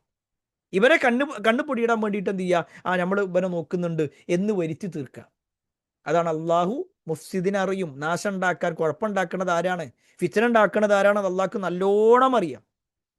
ആരാണ് ശരിക്ക് അള്ളാഹനെ ഭയപ്പെട്ടുകൊണ്ട് മുസ്ലിഹാകുന്നത്, നന്മ ചെയ്യുന്നത് എന്നുള്ളതും അള്ളാഹ്ക്ക് കൃത്യമായിട്ട് അറിയാം.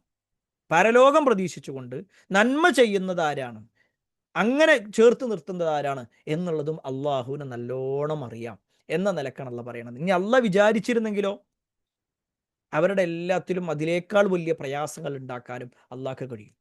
അപ്പോൾ ഇവിടെ എന്താ വെച്ചാൽ അള്ളാഹ് നമുക്ക് ചില സൗകര്യങ്ങൾ ചെയ്തു തരികയാണ്. അത് നമ്മൾ എന്ത് ചെയ്യണം?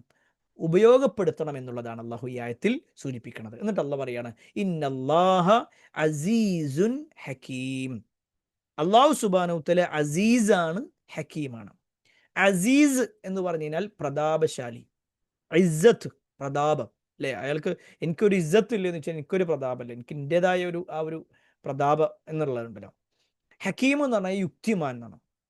ഇവിടെ അള്ളാഹു സുബ്ഹാനഹു വ തആല അനാഥകളുടെ കാര്യത്തിൽ പൂർണ്ണമായി വേർതിരിവ് വേണമെന്ന് അള്ളാഹു കർശനമായി കൽപ്പിച്ചിരുന്നെങ്കിൽ അത് മനുഷ്യർക്ക് വലിയ ക്ലേശമാകുമായിരുന്നു അല്ലേ? അള്ളാഹ് പറയാണ്, പിന്നെ അനാഥകളുടെ വേറെ തന്നെയാണ്, നിങ്ങൾ വേറെ തന്നെയാണ് എന്ന് രണ്ടും രണ്ടായിട്ടാക്കിയിരുന്നെങ്കിൽ അവർക്കും പ്രയാസമാണ്, നമുക്കും പ്രയാസമാണ്.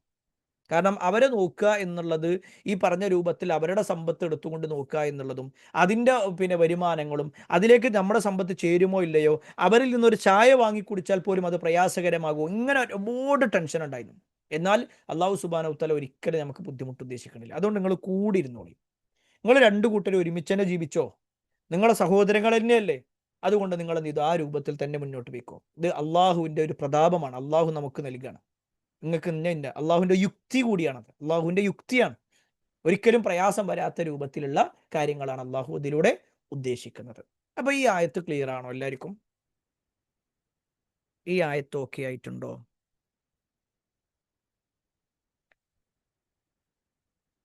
ഇനി ഈ ആയത്തില് എന്തെങ്കിലും സംശയങ്ങളുണ്ടോ? എല്ലാവർക്കും ഓക്കെ ആണോ? ക്ലിയർ ആണോ? ക്ലിയർ ആണല്ലേ? ഓക്കെ, ശരി. എന്നാൽ നമ്മൾ ബാക്കി പറയണം. ബാക്കിയാണ് ഇനി നമുക്ക് വളരെ പ്രധാനപ്പെട്ട ഒരു ആയത്താണ്. ഒരുപാട് കാര്യങ്ങൾ വിശദീകരിക്കേണ്ട ഒരു ആയത്താണ്. പ്രത്യേകിച്ച് നിക്കാഹുമായി ബന്ധപ്പെട്ടുകൊണ്ട്, ഇസ്ലാമിലെ വിവാഹവുമായി ബന്ധപ്പെട്ടുകൊണ്ടുള്ള ഒരുപാട് കാര്യങ്ങൾ നമ്മൾ ഇതിൽ പറയുന്നുണ്ട്. അപ്പം എല്ലാവരും ശ്രദ്ധിച്ചിരിക്കട്ടോ, എല്ലാവരും ശ്രദ്ധിക്കുക, കൂടെ ഓതാൻ നോക്കാം. ولا تنكحوا المشركات حتى يؤمن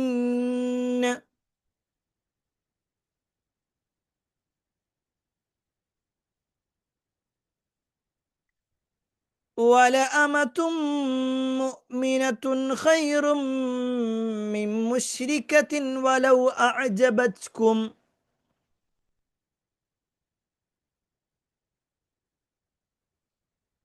നേരെ നോക്കുക, ഒരൊറ്റ രണ്ട് വരി നോക്കുക.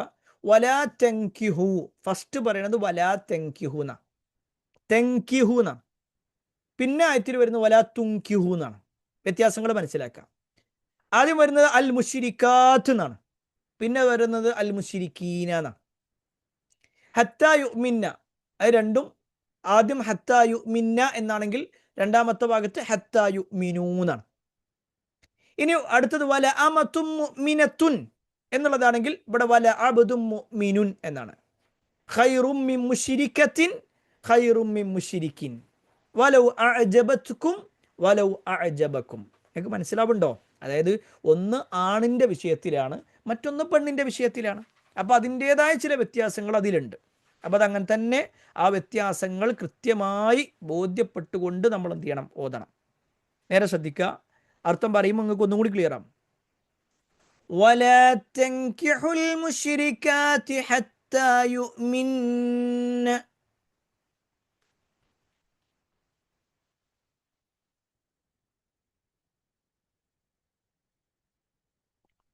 ولأمة مؤمنة خير من مشركة ولو أعجبتكم.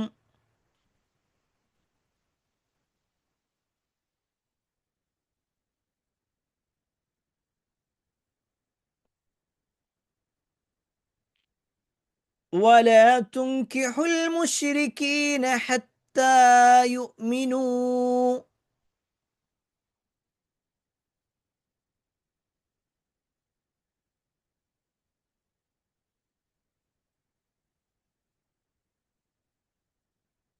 ولعبد مؤمن خير من مشرك ولو أعجبكم.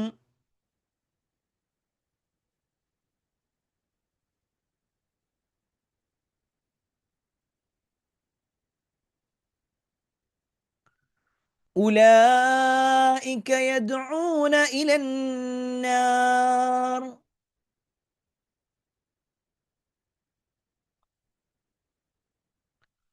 والله يدعو إلى الجنة والمغفرة بإذنه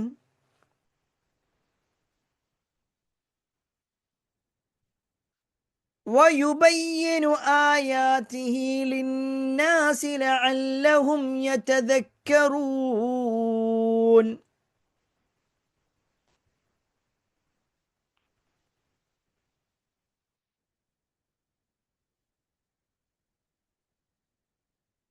ഓക്കെ, വളരെ എളുപ്പത്തിൽ നമുക്ക് മനസ്സിലാക്കാൻ പറ്റുന്ന ആയത്താണുള്ളത്. വളരെ എളുപ്പമാണ്, പെട്ടെന്ന് മനസ്സിലാക്കാം. വലാ തൻകിഹു, നിക്കാഹ് നടത്തരുത്. വലാ തൻകിഹു, നിങ്ങൾ വിവാഹം കഴിക്കരുത്. പുരുഷനോടാണ് പറയണത്. വലാ തൻകിഹു, നിങ്ങൾ വിവാഹം കഴിക്കരുത്. ആരെ? അൽ മുശ്രിക്കാത്ത്, ബഹുദൈവ വിശ്വാസിനികളെ. മുശ്രിക്ക് ബഹുദൈവ വിശ്വാസി, മുശ്രിക്കത്ത് ബഹുദൈവ വിശ്വാസിനി, മുശ്രിക്കാത്ത് എന്ന് പറഞ്ഞാൽ ബഹുദൈവ വിശ്വാസിനികൾ. ഓക്കെ, വലാ തൻകിഹു, നിങ്ങൾ വിവാഹം കഴിക്കരുത്. അൽ മുശ്രിക്കാത്ത്, ബഹുദൈവ വിശ്വാസിനികളെ. ഹത്താ യുഅ്മിനൂ, അല്ല ഹത്താ യുഅ്മിന്ന, ഹത്താ വരെ, യുഅ്മിന്ന അവർ വിശ്വസിക്കുന്നത് വരെ, അവർ വിശ്വസിക്കുന്നത് വരെ ബഹുദൈവ വിശ്വാസിനികളെ നിങ്ങൾ വിവാഹം കഴിക്കരുത്. ആയത്തിന്റെ ഒരു ഭാഗം ക്ലിയർ ആണ്. എന്നിട്ട് പറയാണ് വല അമതും മുഅ്മിനത്തുൻ ഖൈറും മിൻ മുശ്രിക്കത്തിൻ വലൗ അഅജബത്കും. വല അമത്തുൻ, അമത്ത് എന്ന് പറഞ്ഞാൽ ഞാൻ നേരത്തെ സൂചിപ്പിച്ചു, അബ്ദ് എന്ന് പറയില്ലേ നമ്മൾ? അബ്ദ്, അബ്ദ് പറഞ്ഞ അടിമ. അബ്ദുല്ലാഹ്, അള്ളാഹിന്റെ അടിമ എന്ന് പറയും അല്ലെ, അബ്ദ്. അതേപോലെ സ്ത്രീയെ പറയുന്നതെന്ന് വെച്ചാൽ അമത്ത് എന്ന് പറയാം. ഇപ്പൊ കുട്ടികൾക്ക് പേരിടാ, അമത്തുള്ള എന്ന് പേരിടാ. പെൺകുട്ടി അള്ളാഹിന്റെ അടിമ, അതായത് പെണ്ണ് അടിമ, സ്ത്രീ എന്നുള്ളതായിരിക്കും. നമ്മൾ ആണിന് അടിമ എന്ന് പറയും, അതേപോലെ തന്നെ പെണ്ണിന് അമത്ത് എന്ന് പറയും. അബ്ദുള്ള എന്നതിന് പകരം അമത്തുള്ള എന്ന് പറയും. അബ്ദുറഹ്മാൻ എന്നതിന് പകരം അമത്തുറഹ്മാൻ എന്ന് പറയും. മനസ്സിലാവുണ്ടെന്ന് വിചാരിക്കുന്നു. അമത്ത് എന്ന് പറയാം, അടിമ എന്നുള്ള പേര്. അമത്തുറഹ്മാൻ, അള്ളാഹുവിൻ്റെ അതായത് പരമകാരുണ്യകന്റെ അടിമ എന്ന നിലക്ക് എന്ത് ചെയ്യും, നമുക്ക് പെൺകുട്ടികൾക്ക് പേരിടാം, അതിന് കുഴപ്പമൊന്നുമില്ല. ഓക്കെ, ഇവിടെ വല അമത്തുൻ, അമത്ത് എന്ന് പറഞ്ഞു കഴിഞ്ഞാൽ ഒരു അടിമയാണ്. വല അമത്തും മുഅ്മിന, മുഅ്മിനത്തായ ഒരു അടിമ സ്ത്രീയാണ്. ഖൈർ, ഖൈറായിട്ടുള്ളത്, ഉത്തമമായിട്ടുള്ളത്. മിൻ മുശ്രിക്കത്തിൻ, മുശ്രിക്കത്തായ ബഹുദൈവ വിശ്വാസിയായ അല്ലെങ്കിൽ അവിശ്വാസിയായ ഒരു സ്ത്രീയേക്കാൾ വിശ്വാസിയായ അടിമ സ്ത്രീയാണ് നിങ്ങൾക്ക് ഖൈർ. വലൗ അഅജബത്കും, ആ ഒരു അവിശ്വാസിനി അല്ലെങ്കിൽ ബഹുദൈവ വിശ്വാസിനി നിങ്ങൾക്ക് കൗതുകം, അജബ് എന്ന് പറഞ്ഞാൽ അത്ഭുതം ജനിപ്പിച്ചാലും, അതായത് അവരുടെ സൗന്ദര്യവും അവരുടെ ആകാരപടിവും അവരുടെ സമ്പത്തും ഒക്കെ നിങ്ങൾ അത്ഭുതപ്പെടുത്തിയാലും ശരി, നിങ്ങൾക്ക് അതിനേക്കാൾ ഖൈർ മുസ്ലിമായിട്ടുള്ള മുഅ്മിനായിട്ടുള്ള ഒരു അടിമ സ്ത്രീയാണ്. നേരെ ശ്രദ്ധിക്കണേ, ഈ ആയത്തിറങ്ങാൻ ചില സാഹചര്യങ്ങളുണ്ട്. ആ സാഹചര്യങ്ങളേക്ക് നമുക്ക് വരുമ്പോൾ ഒന്നുകൂടി നിങ്ങൾക്ക് ക്ലിയർ ആവും. അപ്പം അത്രയേ ഉള്ളൂ പറഞ്ഞേ. വലാ തൻകിഹു, നിങ്ങൾ വിവാഹം കഴിക്കരുത്. അൽ മുശ്രിക്കാത്ത്, ബഹുദൈവ വിശ്വാസിനികളെ. ഹത്താ യുഅ്മിന്ന, അവർ വിശ്വാസിയാകുന്നത് വരെ. വല അമതും മുഅ്മിന, വിശ്വാസിയായ ഒരു അടിമ സ്ത്രീയാണ്. ഖൈറും മിൻ മുശ്രിക്ക, മുശ്രിക്കത്തായ പെണ്ണിനേക്കാൾ നിങ്ങൾക്ക് ഖൈർ. വലൗ അഅജബത്കും, ആ ഒരു ബഹുദൈവ വിശ്വാസിനി നിങ്ങൾക്ക് കൗതുകം ജനിപ്പിച്ചാലും, നിങ്ങളെ അത്ഭുതപ്പെടുത്തിയാലും, അവളുടെ സമ്പത്ത് കണ്ട് അല്ലെങ്കിൽ അവളുടെ സൗന്ദര്യം കണ്ട് നിങ്ങൾ അത്ഭുതപ്പെട്ടു പോകുകയാണെങ്കിലും ശരി, അതിനേക്കാൾ നിങ്ങൾക്ക് ഉത്തമം ഒരു അടിമ സ്ത്രീയാണ്. എങ്ങനെയുള്ള? ഈമാനുള്ള ഒരു അടിമ സ്ത്രീയാണ്. വലാ തുൻകിഹു, വീണ്ടും പറയാണ്, വലാ തുൻകിഹു, നിങ്ങൾ വിവാഹം ചെയ്തു കൊടുക്കുകയും ചെയ്യരുത്, നിങ്ങൾ ചെയ്തു കൊടുക്കരുത്. അൽ മുശ്രിക്കീന, മുശ്രിക്കുകൾക്ക്.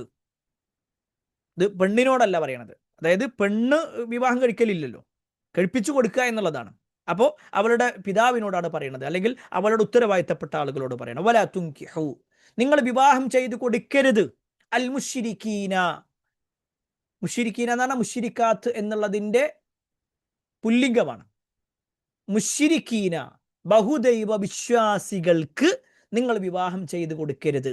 ഹത്താ യുഅ്മിനൂ, അവർ വിശ്വസിക്കുന്നത് വരെ. അവരെപ്പോഴാണോ വിശ്വാസിയാകുന്നത് അപ്പോഴേ നിങ്ങൾ അവർക്ക് വിവാഹം ചെയ്തു കൊടുക്കാൻ പാടുള്ളൂ. എന്നിട്ട് പറയാണ് വല അബ്ദും മുഅ്മിൻ, വിശ്വാസിയായ ഒരു അടിമ, ഖൈർ, അവൻ ഉത്തമനാണ്, മിൻ മുശ്രിക്കിൻ വലൗ അഅജബക്കും, നിങ്ങളെ അത്ഭുതപ്പെടുത്തുന്ന ഒരു ബഹുദൈവ വിശ്വാസിയേക്കാൾ നല്ലത്, അവിശ്വാസിയേക്കാൾ നല്ലത് വിശ്വാസിയായ അടിമയാകുന്നു. ഇത്രയും ഭാഗം ക്ലിയർ ആണോ? ഇത്രയും ക്ലിയർ ആണോ? കുറച്ച് വലിയൊരു ഭാഗമാണ്. നിങ്ങൾക്ക് മനസ്സിലായിട്ടുണ്ടോ? അതായത് ഒന്നും കൂടി പറയാം. ആരെയാണ് കല്യാണം കഴിക്കേണ്ടത് എന്നാണ് പറയുന്നത്. ഒരു വിശ്വാസിയെ സംബന്ധിച്ചിടത്തോളം അവൻ വിശ്വാസിയെ മാത്രമേ കല്യാണം കഴിക്കാൻ പാടുള്ളൂ. ഒരിക്കലും ബഹുദൈവ വിശ്വാസിയെ കല്യാണം കഴിക്കരുത്. ഇനി ബഹുദൈവ വിശ്വാസിക്ക് ഭയങ്കര സൗന്ദര്യമുണ്ട്, നല്ല പഠിപ്പുണ്ട്, നല്ല ഇന്ന കാര്യങ്ങളൊക്കെ ഉണ്ടെങ്കിൽ ഒക്കെ അവിടെ ഇരിക്കട്ടെ. ഒരു വിശ്വാസിക്ക് ആര് മതി? വിശ്വാസി മതി, വിശ്വാസിനി മതി. വിശ്വാസിക്ക് വിശ്വാസിനിയാണ്. ഇനി ആ വിശ്വാസിനി എന്ന് പറഞ്ഞു കഴിഞ്ഞാൽ ഒരു അടിമയാണ്, കാണാൻ സൗന്ദര്യം കുറവുണ്ട്, സമ്പത്ത് കുറവുണ്ട്, സ്വാധീനമല്ല, എങ്കിലും അതാണ് നിങ്ങൾക്ക് ഖൈർ. ഇനി അതേപോലെ തന്നെ രക്ഷിതാവിനോട് പറയാണ്, നിങ്ങളുടെ മകളെ നിങ്ങൾ കല്യാണം കഴിച്ചു കൊടുക്കുമ്പോൾ ആ വിശ്വാസി കല്യാണം കഴിച്ചു കൊടുക്കരുത്. ഒന്നും കഴിവില്ലാത്ത ഒരാളാണെങ്കിൽ പോലും അങ്ങനെയുള്ള ഒരാൾക്ക് മതി, പക്ഷെ അയാൾ വിശ്വാസിയായ മതി. ഒരു പക്ഷേ മറ്റേ ആൾക്ക് എന്തുണ്ട്? ഒരുപാട് സമ്പത്തുണ്ട്, നല്ല ജോലിയുണ്ട്, നല്ല കാറുണ്ട്, ലോറിയുണ്ട്, എല്ലാം ഉണ്ട്, പക്ഷെ വേണ്ട. നിങ്ങൾക്ക് ഏറ്റവും നല്ലത് എന്താണ്? വിശ്വാസിയായ ഒരു അടിമ മതി, എന്നാലും നിങ്ങൾക്ക് ഖൈർ അതാണ്. എന്നിട്ട് അള്ളാഹ് പറയാണ് ഉലായിക യദ്ഊന ഇലന്നാർ, ഉലായിക അക്കൂട്ടർ യദ്ഊന ഇലന്നാർ, അവർ നരകത്തിലേക്കാണ് നിങ്ങളെ ക്ഷണിക്കുന്നത്. വല്ലാഹു യദ്ഊ ഇലൽ ജന്ന, അള്ളാഹു നിങ്ങളെ ക്ഷണിക്കുന്നതാകട്ടെ സ്വർഗത്തിലേക്കാണ്. വൽ മഗ്ഫിറ, പാപമോചനത്തിലേക്കാണ്. ബിഇദ്നിഹി, അവന്റെ അനുവാദപ്രകാരം, ആ രൂപത്തിലാണ്. എന്നിട്ട് അള്ളാഹ് പറയാണ് വയുബയ്യിനു ആയാതിഹി, അള്ളാഹു സുബ്ഹാനഹു തആല അവന്റെ ആയത്തുകൾ വിശദീകരിക്കുന്നു, തെളിവുകൾ വിശദീകരിക്കുന്നു. ലിന്നാസ്, ജനങ്ങൾക്ക് വേണ്ടി അള്ളാഹു സുബ്ഹാനഹു തആല വിശദീകരിക്കുന്നുണ്ട്. ലഅല്ലഹും, അവരായേക്കാം, യതദക്കറൂൻ, അവർ തദക്കുർ, അത് വിവരിച്ചു കൊടുക്കുക, അല്ലെങ്കിൽ ഉറ്റാലോചിക്കുക, ഓർമ്മ വെക്കുക എന്നുള്ളതാണ്. ദിക്ർ, ഓർമ്മ. ദിക്റുള്ള അള്ളാഹിനെ ഓർമ്മിക്കുക എന്ന് കേട്ടിട്ടില്ലേ? യതദക്കറൂൻ, അവർ ഓർമ്മിച്ചു മനസ്സിലാക്കാൻ, അല്ലെങ്കിൽ ശ്രദ്ധിച്ചു മനസ്സിലാക്കാൻ വേണ്ടി അള്ളാഹു സുബ്ഹാനഹു തആല എന്ത് ചെയ്യാണ്? അവരുടെ ആയത്തുകൾ, അള്ളാഹുവിൻ്റെ ആയത്തുകൾ, തെളിവുകൾ അവർക്ക് വിവരിച്ചു കൊടുക്കുകയും ചെയ്യുന്നു. ആയത്ത് ക്ലിയർ ആണെന്ന് വിചാരിക്കുന്നു. അവസാനത്തെ വാചകം ഒന്നുകൂടി പറയാം. ഉലായിക യദ്ഊന ഇലന്നാർ, ഉലായിക അക്കൂട്ടർ, യദ്ഊന, അവർ വിളിക്കുന്നു, അവർ ക്ഷണിക്കുന്നു, ഇലന്നാർ, നരകത്തിലേക്ക്. വല്ലാഹു, അല്ലാഹു ആകട്ടെ, യദ്ഊ, അവൻ ക്ഷണിക്കുന്നത്, ഇലൽ ജന്ന, സ്വർഗത്തിലേക്കാണ്. വൽ മഗ്ഫിറ, അല്ലാഹുവിൻ്റെ പാപമോചനത്തിലേക്കാണ്. ബിഇദ്നിഹി, അവൻ്റെ അനുവാദപ്രകാരം.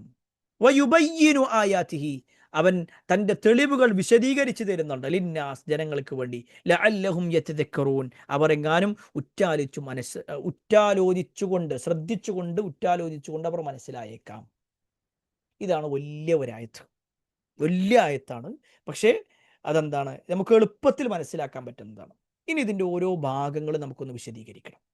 അതിനു മുമ്പ് ഈ ആയത്തിറങ്ങാനുണ്ടായ സാഹചര്യം എന്താണെന്ന് കേട്ടോളൂ. പ്രധാനമായും 2 സംഭവങ്ങളാണ് പണ്ഡിതന്മാർ പറയുന്നത്. എല്ലാവരും ശ്രദ്ധിക്കണേ. എല്ലാവരും ഇവിടെ ഉണ്ടല്ലോ അല്ലേ?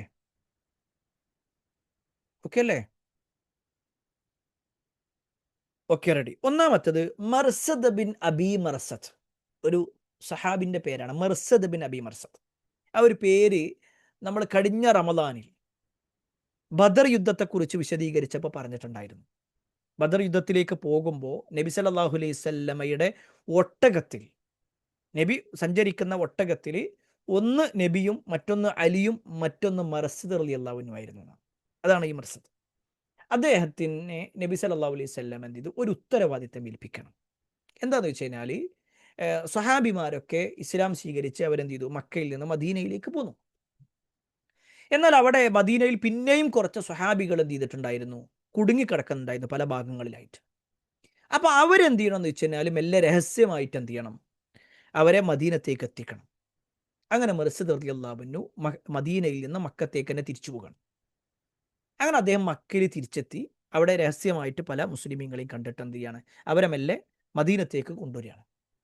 അങ്ങനെ അദ്ദേഹം അവിടെ എത്തിയപ്പോൾ അവിടെ അനാഖ് എന്ന് പറയുന്ന ഒരു സ്ത്രീയെ കണ്ടു. അതാരാന്ന് വെച്ച് കഴിഞ്ഞാൽ പണ്ട് മർസദ് റളിയല്ലാഹു അൻഹുവിന് ആ സ്ത്രീയുമായിട്ടൊരു അടുപ്പമുണ്ടായിരുന്നു എന്നാണ്. അദ്ദേഹം ജാഹിലിയത്തിലുള്ള സമയത്ത്, അദ്ദേഹം മുസ്ലിം ആകുന്നതിന് മുമ്പ്. അപ്പോൾ അദ്ദേഹത്തെ കണ്ടപ്പോൾ ഈ സ്ത്രീ, അനാക്ക് എന്ന് പറയുന്ന സ്ത്രീ വന്നിട്ട് പറഞ്ഞു, മർസദ്, ഞാൻ നിന്റെ കൂടെ ജീവിക്കാൻ ആഗ്രഹിക്കുന്നുണ്ട്. നീ ഇവിടെ തന്നെ കൂടിക്കോ, നിനക്ക് വേണ്ട എല്ലാ പ്രൊട്ടക്ഷനും ഞാൻ തരാം. അവൾ വലിയ സമ്പന്നയും കൂടിയായിരുന്നു എന്നാണ്. അപ്പോൾ അതുകൊണ്ട് നീ ഇവിടെ തന്നെ എൻ്റെ കൂടെ കഴിയേ എന്ന് പറഞ്ഞിട്ട് എന്ത് ചെയ്തു, മർസദിനെ അവളിലേക്ക് ക്ഷണിച്ചു. പക്ഷെ മർസദ് റളിയല്ലാഹു അൻഹു പറഞ്ഞു, അല്ല, ഇപ്പോൾ നീ വേറെ, ഞാൻ വേറെയാണ്. നീ വേറൊരു മതത്തിലാണ്, ഞാൻ വേറെ മതത്തിലാണ്, എൻ്റെ വിശ്വാസം വേറെയാണ്. അതുകൊണ്ട് എനിക്കിത് തുടർത്തി കൊണ്ടുപോകാൻ കഴിയൂല. അങ്ങനെ അദ്ദേഹം അവിടുന്ന് പോരുകയാണ്. അവിടെ എത്തി അദ്ദേഹം മദീനത്തെത്തിയിട്ട് നബി സല്ലല്ലാഹു അലൈഹി വസല്ലമയോട് ചോദിക്കണം, നബി, എനിക്ക് അവളെ വിവാഹം കഴിക്കാൻ പറ്റുമോ? കാരണം എന്താ വെച്ചാൽ അവൾ വീണ്ടും വീണ്ടും ഈ ആവശ്യം മുന്നോട്ട് വെച്ചിരുന്നു. അപ്പോൾ അദ്ദേഹം വന്നിട്ട് നബി സല്ലല്ലാഹു അലൈഹി വസല്ലമയോട് ഈ സംശയം, നബിയെ, ഞാൻ അവളെ വിവാഹം കഴിക്കുന്നതിൽ തെറ്റുണ്ടോ, എനിക്ക് അവളെ വിവാഹം കഴിക്കാൻ പറ്റുമോ എന്ന് ചോദിച്ചപ്പോഴാണ് ഈ ആയത്ത് അവതരിച്ചത്. വലാ തൻകിഹു അൽ മുശ്രിക്കാത്ത്, മുശ്രിക്കാത്തുകളെ നിങ്ങൾ എന്ത് ചെയ്യരുത്, വിവാഹം കഴിക്കരുത്. ബഹുദൈവ വിശ്വാസിനികളെ നിങ്ങൾ വിവാഹം കഴിക്കരുത്. ഹത്താ യുഅ്മിൻ, അവർ വിശ്വസിക്കുന്നത് വരെ. അവർ വിശ്വാസിയാണോ, പിന്നെ വിവാഹം കഴിച്ചോ പ്രശ്നമല്ല. ഇതാണ് ഒരു സംഭവം. രണ്ടാമത്തത്, ഈ ആയത്തിൻ്റെ തന്നെ വേറൊരു സംഭവം വരുന്നത് അബ്ദുല്ലാഹ് ഇബ്നു റവാഹ റളിയല്ലാഹു അൻഹുമായി ബന്ധപ്പെട്ടുകൊണ്ടാണ്. അബ്ദുല്ലാഹ് ഇബ്നു റവാഹ, ഈ പേരും നമ്മൾ കേട്ടിട്ടുണ്ടാകും. മുഅ്ത യുദ്ധവുമായി ബന്ധപ്പെട്ടുകൊണ്ട് ശത്രുക്കളുടെ ഇടയിലേക്ക് തൻ്റെ കയ്യിൽ കൊടിയും പിടിച്ചുകൊണ്ട് ഇങ്ങനെ പോയി ആ കൈകൾ മുറിക്കപ്പെട്ടു എന്ന് പറഞ്ഞ ആളാണ് അബ്ദുല്ലാഹ് ഇബ്നു റവാഹ റളിയല്ലാഹു അൻഹു. ഷഹീദാണ് അദ്ദേഹം. അദ്ദേഹത്തിൻ്റെ ജീവിതത്തിൽ ഒരു സംഭവം നടന്നു. അദ്ദേഹത്തിന് ഒരു അടിമ സ്ത്രീ ഉണ്ടായിരുന്നു. അപ്പോൾ അദ്ദേഹം എന്തോ ചില കാര്യങ്ങൾ അവളെ ഏൽപ്പിച്ചു. അവളാകട്ടെ അത് കൃത്യമായിട്ട് നിർവഹിച്ചില്ല. അപ്പം പെട്ടെന്ന് അദ്ദേഹത്തിന് ദേഷ്യം വന്നപ്പോൾ എന്ത് ചെയ്തു, അദ്ദേഹം അവളെ ശക്തമായി അവരുടെ മുഖത്തടിച്ചു. അപ്പോൾ അവൾക്ക് സ്വാഭാവികമായിട്ടും അത് വലിയ വിഷമമുണ്ടാക്കി. അബ്ദുല്ലാഹ് ഇബ്നു റവാഹ റളിയല്ലാഹു അൻഹു തന്നെ വലിയ കുറ്റബോധം തോന്നി. ഞാനത് ചെയ്തത് ശരിയായില്ല, അങ്ങനെ അടിക്കാൻ പാടില്ലായിരുന്നു എന്ന ഒരു ചിന്ത അബ്ദുല്ലാഹ് ഇബ്നു റവാഹ റളിയല്ലാഹു അൻഹുവിന് തോന്നി. അദ്ദേഹം എന്ത് ചെയ്തു വെച്ച് കഴിഞ്ഞാൽ, ആ സ്ത്രീയെ എന്ത് ചെയ്തു, മോചിപ്പിച്ചു. അവളെ ആ അടിമത്തത്തിൽ നിന്ന് മോചിപ്പിച്ചു. എന്നിട്ട് അവളോട് പറയാണ്, ഞാൻ എന്ത് ചെയ്യാം, നിന്നെ വിവാഹം കഴിക്കുകയും ചെയ്യാം. അടിമത്തത്തിൽ മോചിപ്പിക്കുക മാത്രമല്ല, ഞാൻ നിന്നെ വിവാഹം കഴിക്കുകയും ചെയ്യാം എന്ന് അദ്ദേഹം തീരുമാനിച്ചു. അദ്ദേഹം അങ്ങനെ തീരുമാനിച്ചുവെങ്കിലും അത് ചില ആളുകൾ അറിഞ്ഞപ്പോൾ അവർ പറഞ്ഞു, എന്തിനാണ് അങ്ങനത്തെ ഒരു പെണ്ണിനെ, എന്തിനാ കല്യാണം കഴിക്കേണ്ട ആവശ്യം? നിനക്ക് എത്ര നല്ല പെണ്ണുങ്ങളെ കിട്ടും, അങ്ങനത്തെ ഒരു പെണ്ണിനെയാണോ നിനക്ക് വേണ്ടേ? ഇവിടെ എത്ര നല്ല സുമുഖയായിട്ടുള്ള, തറവാടിത്തമുള്ള, അതേപോലെ തന്നെ സമ്പത്തുള്ള എത്രയോ സ്ത്രീകളുണ്ടല്ലോ, അവർ നിനക്ക് കല്യാണം കഴിച്ചൂടെ എന്ന് പറഞ്ഞു. അപ്പോൾ അദ്ദേഹത്തിന് ഒരു സംശയം, ഇതിൻ്റെ വിഷയത്തിൽ എന്താണ് ഉണ്ടാകുക. അങ്ങനെ നബി സല്ലല്ലാഹു അലൈഹി വസല്ലമയുടെ അടുക്കലേക്ക് അദ്ദേഹം വരികയാണ്. കാരണം മറ്റുള്ളവർ പറയുന്നതൊക്കെ ഇസ്ലാമിൽ ഇല്ലാത്ത, അല്ലെങ്കിൽ മുശ്രിക്കത്തായ പെണ്ണുങ്ങളെ കുറിച്ചാണ് പറയുന്നത്. അവർ വലിയ തറവാടികളാണ്, സമ്പത്തുള്ളവരാണ്, സൗന്ദര്യമുള്ളവരാണ്. അപ്പോൾ അവരെ കല്യാണം കഴിക്കല്ലേ നിനക്ക് നല്ലത് എന്ന നിലക്ക് അബ്ദുല്ലാഹ് ഇബ്നു റവാഹ റളിയല്ലാഹു അൻഹുവിനോട് ചില ആളുകൾ പറഞ്ഞു.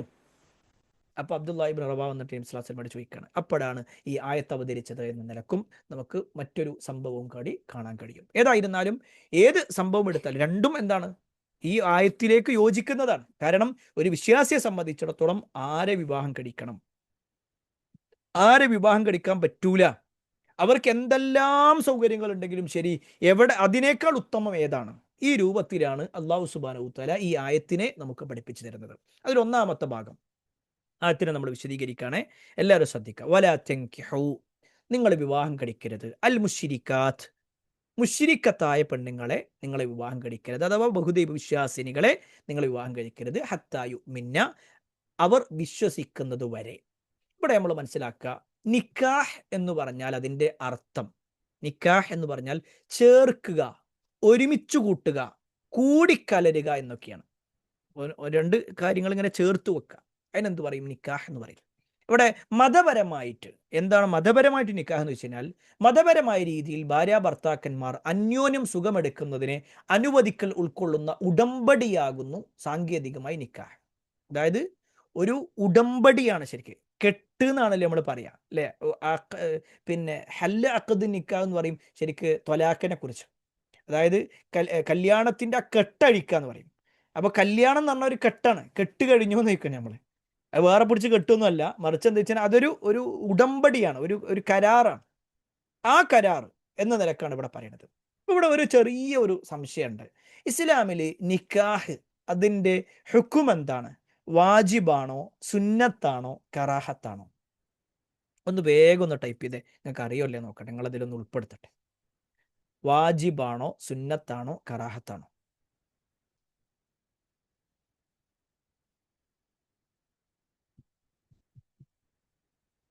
എല്ലാം കൂടി ടൈപ്പ് ചെയ്യാൻ ബുദ്ധിമുട്ടാണെങ്കിൽ വാജിബ് 1, സുന്നത്ത് 2, കറാഹത്ത് 3. ഇതിൽ ഏതാന്ന് ചോദിച്ചാൽ മതി. 1 ആണോ 2 ആണോ 3 ആണോ? എല്ലാവരും വാജിബിന്റെ ആൾക്കാരാ? വാജിബാണല്ലേ? കുറേ ആൾക്കാർ വാജിബാണ്. ഞാൻ കേട്ടോളി. പിന്നെ ഓക്കെ, കുറേ ആൾക്കാർ ടൈപ്പ് ചെയ്തിട്ടുണ്ട്, എല്ലാവരും വാജിബിന്റെ ആൾക്കാരാണ്. എന്നാ കേട്ടോളിയേ, നിക്കാഹിന്റെ മതവിധി വ്യക്തികൾക്കനുസരിച്ചുകൊണ്ട് വ്യത്യാസപ്പെടും. വ്യക്തികൾക്കനുസരിച്ചുകൊണ്ട് വ്യത്യാസപ്പെടും. എങ്ങനെയാന്ന് വെച്ചാൽ ഇനി ഇത് മാത്രമല്ല, ഹറാമും കൂടിയോ. എങ്ങനെയെന്ന് പറഞ്ഞുതരാം. ഒരാൾക്ക് സാമ്പത്തികമായിട്ട് കഴിവുണ്ട്, ഒരു പെണ്ണിനെ പോറ്റാനുള്ള ശാരീരികമായ കഴിവുണ്ട്, അയാൾക്കാകട്ടെ അയാളുടെ വൈകാരികത നിയന്ത്രിക്കാൻ കഴിയാത്ത ഒരാളാണ് എങ്കിൽ അയാളെ സംബന്ധിച്ചിടത്തോളം അയാളുടെ ലൈംഗിക ആവശ്യങ്ങൾക്ക് അയാൾക്ക് നിയന്ത്രിക്കാൻ കഴിയാത്തൊരവസ്ഥയുണ്ടെങ്കിൽ നിർബന്ധമായും അയാൾ പെട്ടെന്ന് കല്യാണം കഴിക്കണം. നിർബന്ധമായിട്ടും കിട്ടണം. അയാളെ സംബന്ധിച്ചിടത്തോളം കല്യാണം കഴിക്കുക എന്നുള്ളത് വാജിബ് എന്ന് പറയും. അയാൾക്ക് കല്യാണം കഴിക്കൽ വാജിബാണ്. നേരെ ശ്രദ്ധിക്കുക, അയാൾ കല്യാണം കഴിക്കുക എന്നുള്ളത് വാജിബാണ്. രണ്ടാമത്തത്, ഒരാൾക്ക് എന്തുണ്ട്? സാമ്പത്തികമായ കഴിവുണ്ട്, അതേപോലെ തന്നെ വിവാഹം കഴിക്കാനുള്ള ശാരീരിക ഇതുകളും ഉണ്ട്, സൗകര്യങ്ങളും അല്ലെങ്കിൽ ശാരീരികമായ കഴിവുണ്ട്. പക്ഷെ ആൾക്ക് എന്തില്ല, അത് ഒരു കഴിച്ചിട്ടില്ലെങ്കിൽ എന്തോ ഒരു പ്രശ്നം ഉണ്ടാകും, അല്ലെങ്കിൽ തെറ്റിലേക്ക് പോകും, അങ്ങനെയൊന്നുമില്ല. അങ്ങനത്തെ ഒരു പ്രശ്നമൊന്നുമില്ല എങ്കിൽ അയാളെ സംബന്ധിച്ചിടത്തോളം വിവാഹം കഴിക്കുക എന്നുള്ളത് സുന്നത്തായ കാര്യമാണ്. കാരണം നബി സ്വല്ലല്ലാഹു അലൈഹി വസല്ലം പഠിപ്പിച്ചു. അതുകൊണ്ട് ആ സുന്നത്ത് എന്ത് ചെയ്യണം? അയാൾ പൂർത്തീകരിക്കുക എന്നുള്ളതാണ്. അയാൾക്ക് സുന്നത്താണ്. അയാളെ സംബന്ധിച്ചിടത്തോളം വിവാഹം കഴിക്കൽ സുന്നത്താണ്. ഇനി മൂന്നാമത്തെ ഒരു വിഭാഗമുണ്ട്. മൂന്നാമത്തെ എന്തെന്ന് വെച്ച് കഴിഞ്ഞാൽ, ഒരാൾക്ക് വിവാഹം കഴിച്ചിട്ട് ആ ഭാര്യയെ തൃപ്തിപ്പെടുത്താൻ കഴിയാത്തൊരവസ്ഥയാണ്. അയാൾക്ക് എന്നെ അറിയാം, തന്നെ കൊണ്ടത് കഴിയൂല എന്നുള്ളത്. ശാരീരികമായിട്ടുള്ള കാര്യങ്ങൾക്ക് കഴിയൂല, അതേപോലെ തന്നെ ആ പെണ്ണിനെ നോക്കാൻ കഴിയൂല എങ്കിൽ അയാൾ വിവാഹം കഴിക്കുക എന്നുള്ളത് കറാഹത്താണ്, വെറുക്കപ്പെട്ട കാര്യമാണ്. മക്റൂഹ് എന്ന് പറയാം, വെറുക്കപ്പെട്ട ഒരു കാര്യമാണ്. അയാൾ ചെയ്യാതിരിക്കുക എന്നുള്ളത് അയാൾ കുറ്റകരമായിട്ട് മാറും. അയാൾ നേർക്കുനേരെ കുറ്റകരമല്ല, പക്ഷെ അതെന്താണ്? അയാൾ ചെയ്യാതിരിക്കലാണ്. കാരണം ഒരു പെണ്ണിന്റെ ജീവിതം നശിപ്പിക്കലാണ്. അതുകൊണ്ട് കല്യാണം കഴിക്കരുത്. ഇനിയോ, ചില ആളുകൾ കല്യാണം കഴിക്കാനുള്ള ഉദ്ദേശം തന്നെ എന്താ വെച്ചാൽ ആ സ്ത്രീയുമായിട്ട് തോന്നിവാസങ്ങളിലേക്ക് ഏർപ്പെടണം, എല്ലാ ഹറാമുകളും അവളെ കൊണ്ട് ചെയ്യിപ്പിക്കണം, അതേപോലെ തന്നെ അവൾ തെമ്മാടിത്തരങ്ങളിലേക്കുള്ള ഒരു ജീവിതമാണ് അയാൾ ഉദ്ദേശിക്കുന്നതെങ്കിൽ അയാൾ വിവാഹം കഴിക്കുക എന്നുള്ളതും അയാൾക്ക് വിവാഹം ചെയ്തു കൊടുക്കുക എന്നുള്ളതും ഹറാമായ കാര്യമായിട്ട് മാറും. അപ്പോൾ നേരെ ശ്രദ്ധിക്കുക, വിവാഹത്തിന്റെ മതവിധി എന്താന്ന് വെച്ച് കഴിഞ്ഞാൽ വ്യക്തികൾക്കനുസരിച്ച് കൊണ്ട് വ്യത്യാസപ്പെടും. ഈ തൊലാഖിന്റെ വിഷയം അങ്ങനെ തന്നെയാണ്, തൊലാഖും അങ്ങനെ തന്നെയാണ്. ചില ആളുകൾ തൊലാഖ് ചൊല്ലുക എന്നുള്ളത് ഹറാമാണ്. ഭാര്യ മെൻസസ്സുകാരിയായിരിക്കെ തൊലാഖ് ചൊല്ലൽ ഹറാമാണ്. അതേപോലെ ഭാര്യയുമായിട്ട് ബന്ധപ്പെട്ട് നിൽക്കുന്ന ആ ഒരു ശുദ്ധി കാലഘട്ടത്തിൽ തൊലാഖ് ചൊല്ലൽ എന്നുള്ളത് ഹറാമാണ്. എന്നാൽ ഒരു പെണ്ണ് അവളോടൊപ്പം ജീവിക്കുക എന്ന് പറഞ്ഞാൽ ഇയാൾ കൂടി ഇയാൾ എല്ലാ തോന്നിവാസങ്ങളിലേക്കും എത്തുന്ന, അയാളുടെ ദീൻ ഒഴിവാക്കി പോകുന്ന ഒരവസ്ഥയിലേക്ക് എത്തുമോ എങ്കിൽ അവളെ തൊലാഖ് ചൊല്ലുക എന്നുള്ളത് വാജിബായിട്ട് മാറും, വാജിബായിട്ട് മാറും. എന്നാൽ പൊതുവായിട്ട് ഇസ്ലാം എന്ത് ചെയ്തിട്ടുണ്ട്? ഹലാലാക്കിയിട്ടുള്ള, അനുവദിക്കപ്പെട്ടിട്ടുള്ള ഒരു കാര്യമാണെന്ത്? തൊലാഖ് എന്നുള്ളത്. ഞാൻ ഒരു വിഷയം ഇതിപ്പോൾ വരുന്നില്ല, ഇൻഷാ അല്ലാഹ് വിശദമായിട്ട് തൊലാഖുമായി ബന്ധപ്പെട്ടുള്ള ഒരു ഭാഗം നമുക്ക് ഈ സൂറത്തിൽ തന്നെ വരുന്നുണ്ട്. അപ്പോൾ നമുക്ക് വിശദമായിട്ട് പറയാം. പറഞ്ഞു വന്നത്, നിക്കാഹിന്റെ ഹുക്മ് എന്ന് പറഞ്ഞാൽ വ്യക്തികൾക്കനുസരിച്ച് കൊണ്ട് അത് വ്യത്യാസപ്പെടും. താരതമ്യേന എന്ത് ചെയ്യണം? ഒരാൾക്ക് കല്യാണം കഴിക്കാൻ പ്രായമായി കഴിഞ്ഞാൽ അയാൾ എന്ത് ചെയ്യണം? എത്രയും പെട്ടെന്ന് കല്യാണം കഴിക്കലാണ് ഇന്നത്തെ ഒരു സാഹചര്യത്തിൽ ഏറ്റവും ഖൈർ. കാരണം അയാളുടെ കണ്ണുകൾക്ക് നിയന്ത്രണം വരുത്താനും അതേപോലെ തന്നെ അയാൾക്ക് മറ്റു തോന്നിവാസങ്ങളിൽ നിന്ന് രക്ഷപ്പെടാനും ഒക്കെ ഏറ്റവും ഖൈർ അത് വിവാഹമായിട്ടാണ് നബി സല്ലല്ലാഹു അലൈഹി വസല്ലം എണ്ണിയിട്ടുള്ളത്. ഇനി ഇതിന്റെ ബാക്കി ഭാഗമാണ്, വല അമത്തും മുഅ്മിനത്തുൻ ഖൈറും മിൻ മുശ്രിക്കത്തിൻ വലൗ അഅജബതുക്കും. വല അമത്തും മുഅ്മിന, സത്യവിശ്വാസിയായ ഒരു അടിമ സ്ത്രീയാണ് ഖൈറും മിൻ മുശ്രിക്ക, ബഹുദൈവ വിശ്വാസിയേക്കാൾ ഉത്തമമായിട്ടുള്ളത്. വലൗ അഅജബതുക്കും, അവൾ നിങ്ങളെ അത്ഭുതപ്പെടുത്തിയാലും ശരി. അഥവാ ആ ഒരു അടിമ മുശ്രിക്കത്തായ പെണ്ണിന് എന്തുണ്ട്? സമ്പത്തുണ്ട്, സൗന്ദര്യമുണ്ട്, വലിയ സൗന്ദര്യം സമ്പത്തൊക്കെ ഉണ്ട്. തറവാടിത്തൊക്കെ ഉണ്ട്. എന്നാൽ ഓളേക്കാളും നല്ലതാരാ? ഒരു പക്ഷേ കാണാൻ അത്ര സൗന്ദര്യമൊന്നും ഇല്ലാത്ത, സമ്പത്തില്ലാത്ത ഒരു മുഅ്മിനത്തായ ഒരു അടിമപ്പെണ്ണാണോ? എന്നാൽ അത് മതി, അത് മതി നിങ്ങൾക്ക് ഖൈർ. അതാണ് നിങ്ങൾക്ക് ഖൈർ ഉള്ളത്. അതാണ് ഇവിടെ പറയുന്നത്. അവിടെ നമ്മൾ ചില കാര്യങ്ങൾ മനസ്സിലാക്കുക. വിവാഹത്തിൻ്റെ അടിസ്ഥാനപരമായ ചില നിബന്ധനകളുണ്ട്, ഷർത്തുകളുണ്ട്. നേരെ ശ്രദ്ധിക്കണം, എല്ലാവരും ശ്രദ്ധിക്കാം. ഒരു പക്ഷേ പല ആളുകൾക്കും ഇതൊന്നും അറിയില്ല. ഒന്നാമത്തെ എന്താ വെച്ച് കഴിഞ്ഞാൽ വരനെയും വധുവിനെയും നിർണ്ണയിക്കുക എന്നുള്ളതാണ്. നിർണ്ണയിക്കുക എന്ന് പറഞ്ഞു കഴിഞ്ഞാൽ ആരാണ് വധു, ആരാണ് വരൻ, ഇങ്ങനെ തീരുമാനമാണ്. അല്ലാതെ ഒരു കുടുംബമുണ്ട്, ആ കുടുംബത്തിൽ കുറേ ഉണ്ട്, അതിൽ ഒരു പെണ്ണ് അണക്കുള്ളതാട്ടോ എന്ന് പറയാൻ പറ്റൂല. അതേപോലെ തന്നെ ഇന്നൊരു കുടുംബമുണ്ട്, അവിടെ കുറേ ആണുങ്ങളുണ്ട്, അതിലത്തെ ഒരാൾ അണക്കാണ്, ഏതോ ഒരാൾ, അങ്ങനെ പറയാൻ പറ്റൂല. കല്യാണത്തിന് അന്ന് കാണുക അന്ന് പറ്റൂല. ഒക്കെ ഇസ്ലാമിൽ തെറ്റാണ് ശരിക്കും. ചില ആൾക്കാരൊക്കെ ഞങ്ങളിത് ആ ഒരു സമയത്താണ് കണ്ടത്, വലിയ എക്സൈറ്റഡ് ആയി എന്നൊക്കെ പറഞ്ഞ് ഭയങ്കര റീലൊക്കെ ചെയ്യണ മനുഷ്യന്മാരുണ്ട്. സത്യത്തിൽ അത് ഇസ്ലാമികമായിട്ട് തെറ്റാണ്. ഇസ്ലാമികമായിട്ട് എന്ത് ചെയ്യണം? കൃത്യമായിട്ട് ഇന്ന ആളുടെ, ഇന്ന നാട്ടിലെ, ഇന്ന കുടുംബത്തിലെ, ഇന്ന ആളുടെ ഇത്രാമത്തെ മോള്, ഇത്ര ഇന്ന പേരുള്ള, ഇത്ര വയസ്സുള്ള, ഞാൻ ഇങ്ങനെ കണ്ട ആ ഒരാൾ, അതാണ് എൻ്റെ ഭാര്യ, അല്ലെങ്കിൽ അതാണ് എൻ്റെ ഭർത്താവ്. വധു വരൻ കൃത്യമായി നിർണ്ണയിക്കപ്പെടണം. രണ്ട് ട്വിൻസ് ഉണ്ടെന്ന് വിചാരിച്ചു, അതിൽ ഒന്നണക്കുള്ളത്, അത് പറ്റില്ല. അങ്ങനെ പറഞ്ഞില്ല, ആര് അത് ഇതാണോ അതാണോ, കൃത്യമായിട്ട് എന്ത് ചെയ്യണം? നിർണ്ണയിക്കപ്പെടണം. രണ്ടാമത്തത് വധുവരന്മാരുടെ പരസ്പര തൃപ്തി ഉണ്ടാവണം. തൃപ്തി ഇല്ലാത്ത കല്യാണം ഇസ്ലാമിൽ ശരിയല്ല. അതിൻ്റെ ഷർത്ത് തന്നെ പാളിപ്പോകും, വിവാഹം ശരിയാവില്ല.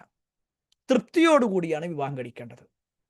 ആ വരനെ ഞാൻ തൃപ്തിപ്പെട്ടു എന്ന് വധു ഒന്നുകിൽ വാഗൊണ്ട് പറയണം, അല്ലെങ്കിൽ അവളുടെ മൗനം സമ്മതമായിട്ടെടുക്കണം. അവൾ എതിർക്കണം, എനിക്ക് വേണ്ട എന്ന് പറഞ്ഞാൽ പിന്നെ കല്യാണം കഴിച്ചു കൊടുക്കാൻ പാടില്ല. അത് മതപരമായിട്ട് തെറ്റാണ്. അതേപോലെ തന്നെ ഒരു പെണ്ണിനെ രക്ഷിതാക്കൾ കാണിച്ചു കൊടുത്തു, അയാൾക്ക് പറ്റിയിട്ടില്ല. രക്ഷിതാക്കൾ പിന്നെ എന്ത് ചെയ്യണം? സെന്റിമെന്റ്സ് അല്ലെ, അങ്ങനെയാണ് ഇങ്ങനെയാണ്, ഞങ്ങൾ അങ്ങനത്തെ കുറെ പ്രശ്നമുണ്ട്, ഇങ്ങനെ പ്രശ്നമുണ്ട്, ഒന്നും പറയാൻ പറ്റില്ല. അയാൾ പറയാണ് എനിക്ക് അത് പറ്റിയിട്ടില്ല എന്ന് പറഞ്ഞാൽ പിന്നെ കല്യാണം കഴിച്ചു കൊടുക്കാതിരിക്കാൻ വേണ്ടേ. കാരണം പരസ്പര തൃപ്തിയോടുകൂടിയാണ്. റിള എന്നൊരു പ്രയോഗമുണ്ട്, പരസ്പരമുള്ള തൃപ്തി അതുണ്ടാവണം. മൂന്നാമത്തത് നിക്കാഹിൽ വിലായത്ത് ഉണ്ടാവണം, വലിയ ഉണ്ടാവണം. വലിയല്ലാതെ രണ്ടാൾക്കാർ പോയിട്ട് എന്ത് ചെയ്യാൻ പാടില്ല? ഒരു പെണ്ണ് പറയാണ് ഞാൻ ഇന്നോട് കെട്ടിക്കോ എന്ന് പറയുന്ന ഒരവസ്ഥ ഭൗതികമായിട്ടുണ്ടാകും. ഭൗതികമായിട്ട് പറഞ്ഞു കഴിഞ്ഞാൽ എവിടെയെങ്കിലും രജിസ്റ്റർ മാരേജ് ഒക്കെ ചെയ്യാം. പക്ഷെ മതപരമായിട്ട് അവർ തമ്മിൽ വിവാഹം കഴിക്കണമെങ്കിൽ വലിയ ഉണ്ടാവണം. വലിയ എന്ന് പറഞ്ഞാൽ പെൺകുട്ടിയുടെ രക്ഷാധികാരി. അത് വാപ്പയാവാം, വാപ്പ ഏൽപ്പിച്ച ആളാവാം, വല്ലിപ്പയാവാം, അതേപോലെ തന്നെ എളാപ്പയാവാം, മുത്താപ്പയാവാം, അല്ലെങ്കിൽ പിന്നെ സഹോദരനാവാം, മകനാവാം, ഒക്കെ പറ്റും. പക്ഷെ ഇവിടെ പ്രത്യേകം മനസ്സിലാക്കണം, ഉമ്മാന്റെ കുടുംബക്കാരില്ല ഇതിൽ കേട്ടോ. ഉമ്മാന്റെ കുടുംബക്കാർ ഇതിൽ എന്ത് ചെയ്യൂല? വലിയായിട്ട് വരൂല. അതായത് അമ്മാവൻ, ഉമ്മാന്റെ അപ്പ, പിന്നെ അങ്ങനത്തെ ആൾക്കാർ എന്ത് ചെയ്യൂല? വലിയായിട്ട് വരൂല. അതുകൂടി നമ്മൾ മനസ്സിലാക്കുക. ചില സാഹചര്യങ്ങളിൽ, ആരുമില്ലാത്ത സാഹചര്യങ്ങളിൽ അവൾ ഏൽപ്പിക്കപ്പെട്ട് കഴിഞ്ഞാൽ എന്ന നിലക്ക് മാത്രമാണ് എന്ത് ചെയ്യുക? ആരുമില്ലെങ്കിൽ മാത്രം, അതായത് വാപ്പാന്റെ കുടുംബക്കാരുമില്ല എങ്കിൽ മാത്രം, അങ്ങനത്തെ ഒരാൾ, അല്ലെങ്കിൽ വാപ്പാന്റെ കുടുംബം മുഴുവൻ മുസ്ലിങ്ങളാണ് എങ്കിൽ ഇവിടെ എന്ത് ചെയ്യുക? ഒരു മുസ്ലിമിനെ ഏറ്റെടുക്കുക എന്ന ഉദ്ദേശത്തിൽ ചില ആളുകൾക്ക് എന്ത് ചെയ്യും? ചില ഇളവുകൾ ഉണ്ടാകും. അതല്ലെങ്കിൽ വാപ്പാന്റെ കുടുംബമാണ് അത് ചെയ്യേണ്ടത്. അതുപോലെ തന്നെ നാലാമത്തതാണ് വിവാഹത്തിന് സാക്ഷ്യം നിൽക്കുക എന്നുള്ളത്. രണ്ടാൾക്കാർ സ്വകാര്യമായിട്ട് പോയിട്ട് വിവാഹം കഴിക്കാൻ പാടില്ല. അവിടെ എന്ത് ചെയ്യണം? കുറച്ച് ആളുകൾ അറിയണം. മിനിമം രണ്ടാളെങ്കിലും സാക്ഷികളായിട്ട്, രണ്ട് പുരുഷന്മാരെങ്കിലും സാക്ഷികളായിട്ട് ഉണ്ടാവണം എന്നുള്ളതാണ്. ഇനി സ്ത്രീകളാണെങ്കിലോ ഒരു പുരുഷനും രണ്ട് സ്ത്രീയുമാവണം, അല്ലെങ്കിൽ അതിനനുസരിച്ച് കൊണ്ടുണ്ടാവണം. പ്രത്യേകം മനസ്സിലാക്കണം, സാക്ഷിത്വത്തിന്റെ വിഷയത്തിൽ പുരുഷൻ എന്നുള്ളതാണെങ്കിൽ രണ്ട് പുരുഷന്മാരുണ്ടാവുക എന്നതാണ്. അഞ്ചാമത്തത് വിവാഹത്തിന് തടസ്സമാകുന്ന കാര്യങ്ങളിൽ നിന്ന് വധൂവരന്മാർ മുക്തമാകണം. വിവാഹം കഴിക്കാൻ പാടില്ലാത്ത ചില സാഹചര്യങ്ങളുണ്ട്. അതിൽപ്പെട്ട ഒന്നാണിത്. പെണ്ണ് നല്ല സൗന്ദര്യമുള്ള പെണ്ണാണ്, നല്ല തറവാടിത്തമുണ്ട്, ഒക്കെ ഉണ്ട്, നല്ല സ്വഭാവമാണ്, പക്ഷെ ഓളെന്താണ്? അവിശ്വാസിനിയാണ്, മുശ്രിക്കത്താണ്, എങ്കിൽ ഓളെ കെട്ടാൻ പറ്റൂല, പിന്നെ പറ്റൂല. അതാണ് ആ തടസ്സം എന്നുള്ളത്. ഇൻഷാ അല്ലാഹ് നമുക്ക് വിശദീകരിക്കുകയും ചെയ്യാം ചെറിയ രൂപത്തിൽ. ഇനി ആ ഒരു തടസ്സം നിൽക്കുന്ന കാര്യങ്ങളാണ് പറയുന്നത്. ഒന്ന്, രക്തബന്ധം, മുലകുടി ബന്ധം, വൈവാഹിക ബന്ധം എന്നിവ വഴി വിവാഹം നിഷിദ്ധമാക്കപ്പെട്ടവർ ആകാതിരിക്കുക. മഹറമുകളെ കെട്ടാൻ പറ്റൂല. ഒരാൾ തൻ്റെ പെങ്ങളെ കല്യാണം കഴിക്കുക, അല്ലെങ്കിൽ പെങ്ങളുടെ കുട്ടിനെ കല്യാണം കഴിക്കുക, ജ്യേഷ്ഠന്റെ മോനെ കല്യാണം കഴിക്കുക, ജ്യേഷ്ഠന്റെ മോളെ കല്യാണം കഴിക്കുക, ഈ രൂപത്തിലൊന്നും എന്ത് ചെയ്യാൻ പാടില്ല, പറ്റൂല. അതൊക്കെ ഒരുപാട് വിശദീകരിക്കേണ്ടതാണ്. ഞാൻ കുറച്ച് വേഗത്തിലാണ് പോണത്.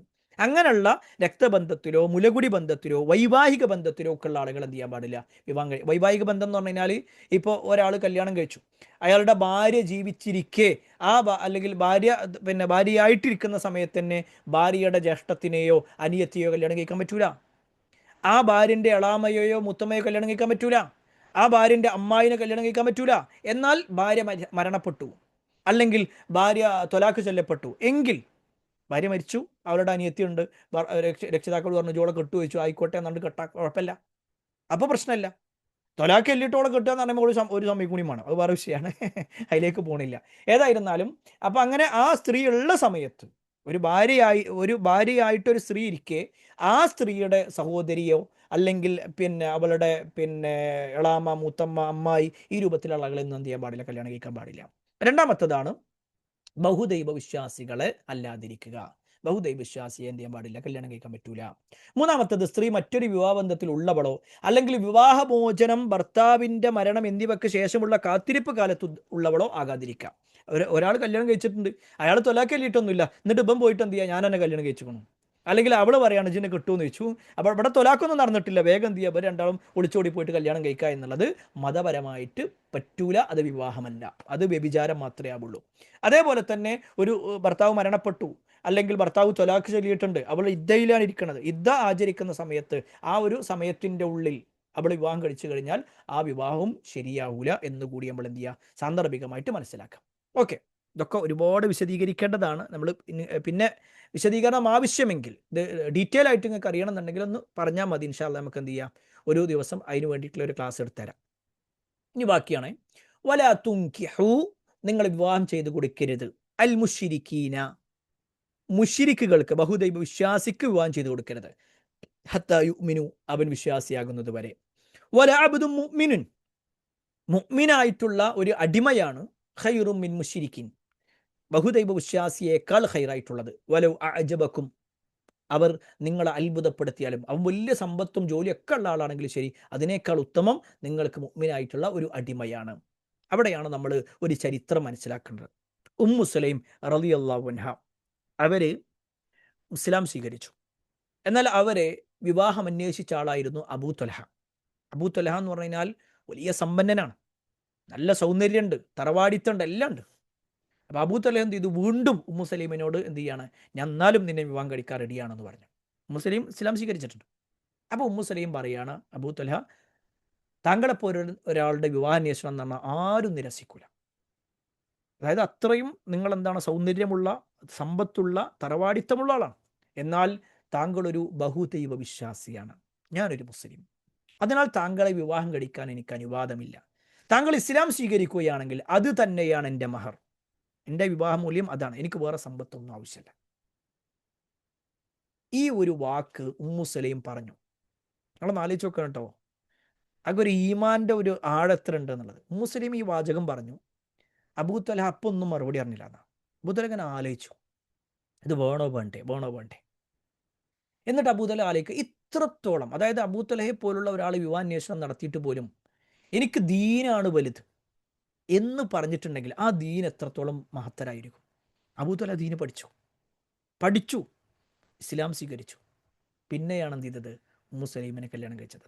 അതുകൊണ്ടാണ് ഇസ്ലാമിക ചരിത്രത്തിൽ ഏറ്റവും നല്ല മഹർ ആരുടെ മഹറാന്ന് വെച്ച് കഴിഞ്ഞാൽ ഉമ്മു സലീമിൻ്റെതാണ്. ഉമ്മു സലീം വേറെ ഒന്നും ചോദിച്ചിട്ടില്ല, അബൂ ത്വൽഹ വലിയ സമ്പന്നനാണ്, എന്ത് ചോദിച്ചാലും കൊടുക്കുകയും ചെയ്യും. പക്ഷേ എനിക്കതൊന്നും വേണ്ട, എനിക്ക് നിങ്ങൾ ഇസ്ലാമിലായാൽ മതി. ആ ഒരു ഉമ്മു സലീമുമാരെവിടെയാണ് ഇന്നത്തെ കാലഘട്ടത്തിൽ? ഇന്നത്തെ വെച്ചാൽ ഏതെങ്കിലും ഒരു മുസ്ലിമായ ഒരു ചെറുപ്പക്കാരൻ വിളിച്ചാൽ അപ്പം ഇറങ്ങിപ്പോവുക. കാരണം എന്താ, എനിക്ക് ഈ ലോകമൊന്നും വേണ്ട, എനിക്ക് എന്താ പരലോകമൊന്നും വേണ്ട, എനിക്ക് ഇവിടെ മതി, എനിക്കിപ്പോൾ ഉള്ളതിനേക്കാൾ എനിക്ക് നല്ലത് ഇതാണ്, നിൻ്റെ കൂടെ ജീവിക്കലാണ് എന്നും പറഞ്ഞിട്ട് നേരെ ഇറങ്ങിപ്പോയി ഏതെങ്കിലും അമ്പലത്തിൻ്റെ മുന്നിൽ പോയിട്ട് വിവാഹം കഴിച്ച് അങ്ങനെ റീലുകളുമായിട്ട് ജീവിക്കുന്ന എത്ര മുസ്ലിം പെൺകുട്ടികളുണ്ട് അല്ലേ? അവർക്കൊക്കെ ഉമ്മു സലീം ആരാന്നുള്ളതൊന്ന് പഠിച്ചാൽ നന്നായിരുന്നു. അവർക്കൊക്കെ പഠിപ്പിച്ചു കൊടുക്കണം. കാരണം എന്താ വെച്ചാൽ അവിടെ ഇവിടെ നമ്മൾ ഒന്നുകൂടി മനസ്സിലാക്കേണ്ടത്, ഇവിടെ ലവ് ജിഹാദൊന്നും അല്ല അല്ലേ? ഉമ്മു സലീം ലവ് ജിഹാദ് ചെയ്തതല്ല, മറിച്ച് എന്താ വെച്ചാൽ തൻ്റെ കാര്യം കൃത്യമായിട്ട് പറഞ്ഞു, ഞാൻ മുസ്ലിമാണ്, ജി കാഫിറാണ്. നമുക്ക് എന്ത് ചെയ്യൂല, രണ്ട് കൂട്ടർക്കും ഒരുമിച്ച് മുന്നോട്ട് പോകാൻ കഴിയൂല. ഒന്നുകിൽ എന്ത് ചെയ്യണം, നിങ്ങൾ ഇസ്ലാം സ്വീകരിക്കണം, അല്ലെങ്കിൽ നിങ്ങൾ വേറെ കല്യാണം കഴിച്ചോ, അത്രേ ഉള്ളൂ. നിങ്ങൾ വിവാഹം കഴിക്കുകയാണെങ്കിൽ അത്രയും ഖൈർ. ഈ രൂപത്തിൽ എന്ത് ചെയ്തു, ഉമ്മു സലീം കൃത്യമായിട്ട് പറഞ്ഞു. അവിടെ എന്ത് ചെയ്തു, അബൂ ത്വൽഹ വിഷയം പഠിച്ചു, മുസ്ലിം ആവുകയും ചെയ്തു. അപ്പം അതാണ് നമ്മൾ മനസ്സിലാക്കേണ്ടത്. ഇനി ഇതിൻ്റെ അവസാന ഭാഗം പറയാം, ഉലൈക യദ്ഊന ഇലന്നാർ, അവർ വിളിക്കുന്നത് നരകത്തിലേക്കാണ്. വല്ലാഹു യദ്ഊ ഇലൽ ജന്ന, അള്ളാഹു വിളിക്കുന്നതാകട്ടെ സ്വർഗത്തിലേക്കാണ്. വൽ മഗ്ഫിറ, പാപമോചനത്തിലേക്കാണ്. ഇതിന് അവൻ്റെ ഉദ്ദേശമനുസരിച്ച് അല്ലെങ്കിൽ അവൻ്റെ അനുവാദമനുസരിച്ച്, ഹിതമനുസരിച്ച്. വയുബയ്യുനു ആയാത്തിഹി, അവൻ എന്ത് ചെയ്യുന്നുണ്ട്, ആയത്തുകൾ പിന്നെ തെളിവുകൾ എന്ത് ചെയ്യുന്നുണ്ട്, നിങ്ങൾക്ക് വിശദീകരിച്ച് തരുന്നുണ്ട്. ലിന്നാസ്, ജനങ്ങൾക്ക് വേണ്ടിയിട്ട്. ലഅല്ലഹും യതദക്കറൂൻ, അവരെന്ത് ചെയ്യുക, ജനങ്ങൾ ശ്രദ്ധിച്ചു മനസ്സിലാക്കാൻ വേണ്ടിയിട്ട് എന്ത് ചെയ്യുന്നുണ്ട്, അള്ളാഹു തെളിവുകൾ വിശദീകരിച്ച് തരികയും ചെയ്യുന്നു. ഈ ഒരു ആയത്തിൽ നമ്മൾ മനസ്സിലാക്കേണ്ട ഒരു ഭാഗം കൂടിയുണ്ട്. അതായത് അവർ വിളിക്കുന്നത് നരകത്തിലേക്കാണ്, അള്ള വിളിക്കുന്ന സ്വർഗത്തിലേക്കൊന്നും. അവിടെയാണ് നമ്മൾ മനസ്സിലാക്കേണ്ടത്. നബി സല്ലല്ലാഹു അലൈഹി വസല്ലമയുടെ മകൾ സൈനബ്, നബിൻ്റെ മൂത്ത മകളാണ് സൈനബ്. ഈ സൈനബിനെ വിവാഹം കഴിച്ചിട്ടുണ്ടായിരുന്നത് അബുൽ ആസുബിൻ റബിയാണ്. അബുൽ ആസുബിൻ റബിയ എന്ന് പറഞ്ഞു കഴിഞ്ഞാൽ ഖദീജ ബീവിയുടെ സഹോദരി ഹാല ബിൻ തുഹ്വൈലിസ്. ഈ ഹാലയുടെ പിന്നെ മകനാണ് ആര്, അബുൽ ആസ്. ഹാലയുടെ, അതായത് സൈനബിൻ്റെ മൂത്തമ്മയുടെ ബന്ധമുണ്ടല്ലോ, മൂത്തമ്മാൻ്റെ മോനാണ് ആര്, അബുൽ ആസുബിൻ റബിയ. ഈ അബുൽ ആസ് കല്യാണം കഴിച്ച് സൈനബിനെയാണ്. ഇവരെ കല്യാണം നടക്കുമ്പോൾ നബി സല്ലല്ലാഹു അലൈഹി വസല്ലമക്ക് നുബുവത്ത് കിട്ടിയിട്ടൊന്നുമില്ല. പിന്നീട് അബുൽ ആസ് എന്ത് ചെയ്യാണ്, ഒരു കച്ചവടക്കാരനായതുകൊണ്ട് തന്നെ കച്ചവടത്തിന് വേണ്ടിയിട്ട് ഒരു സ്ഥലത്ത് പോയിട്ട് തിരിച്ചു വരുമ്പോഴാണ് കേൾക്കുന്നത് നബി സല്ലല്ലാഹു അലൈഹി വസല്ലമ പ്രവാചകത്വം വാദിക്കാൻ തുടങ്ങിയിട്ടുണ്ട്, നബി ഒരു പ്രവാചകനാണെന്ന് പറയാൻ തുടങ്ങിയിട്ടുണ്ട്.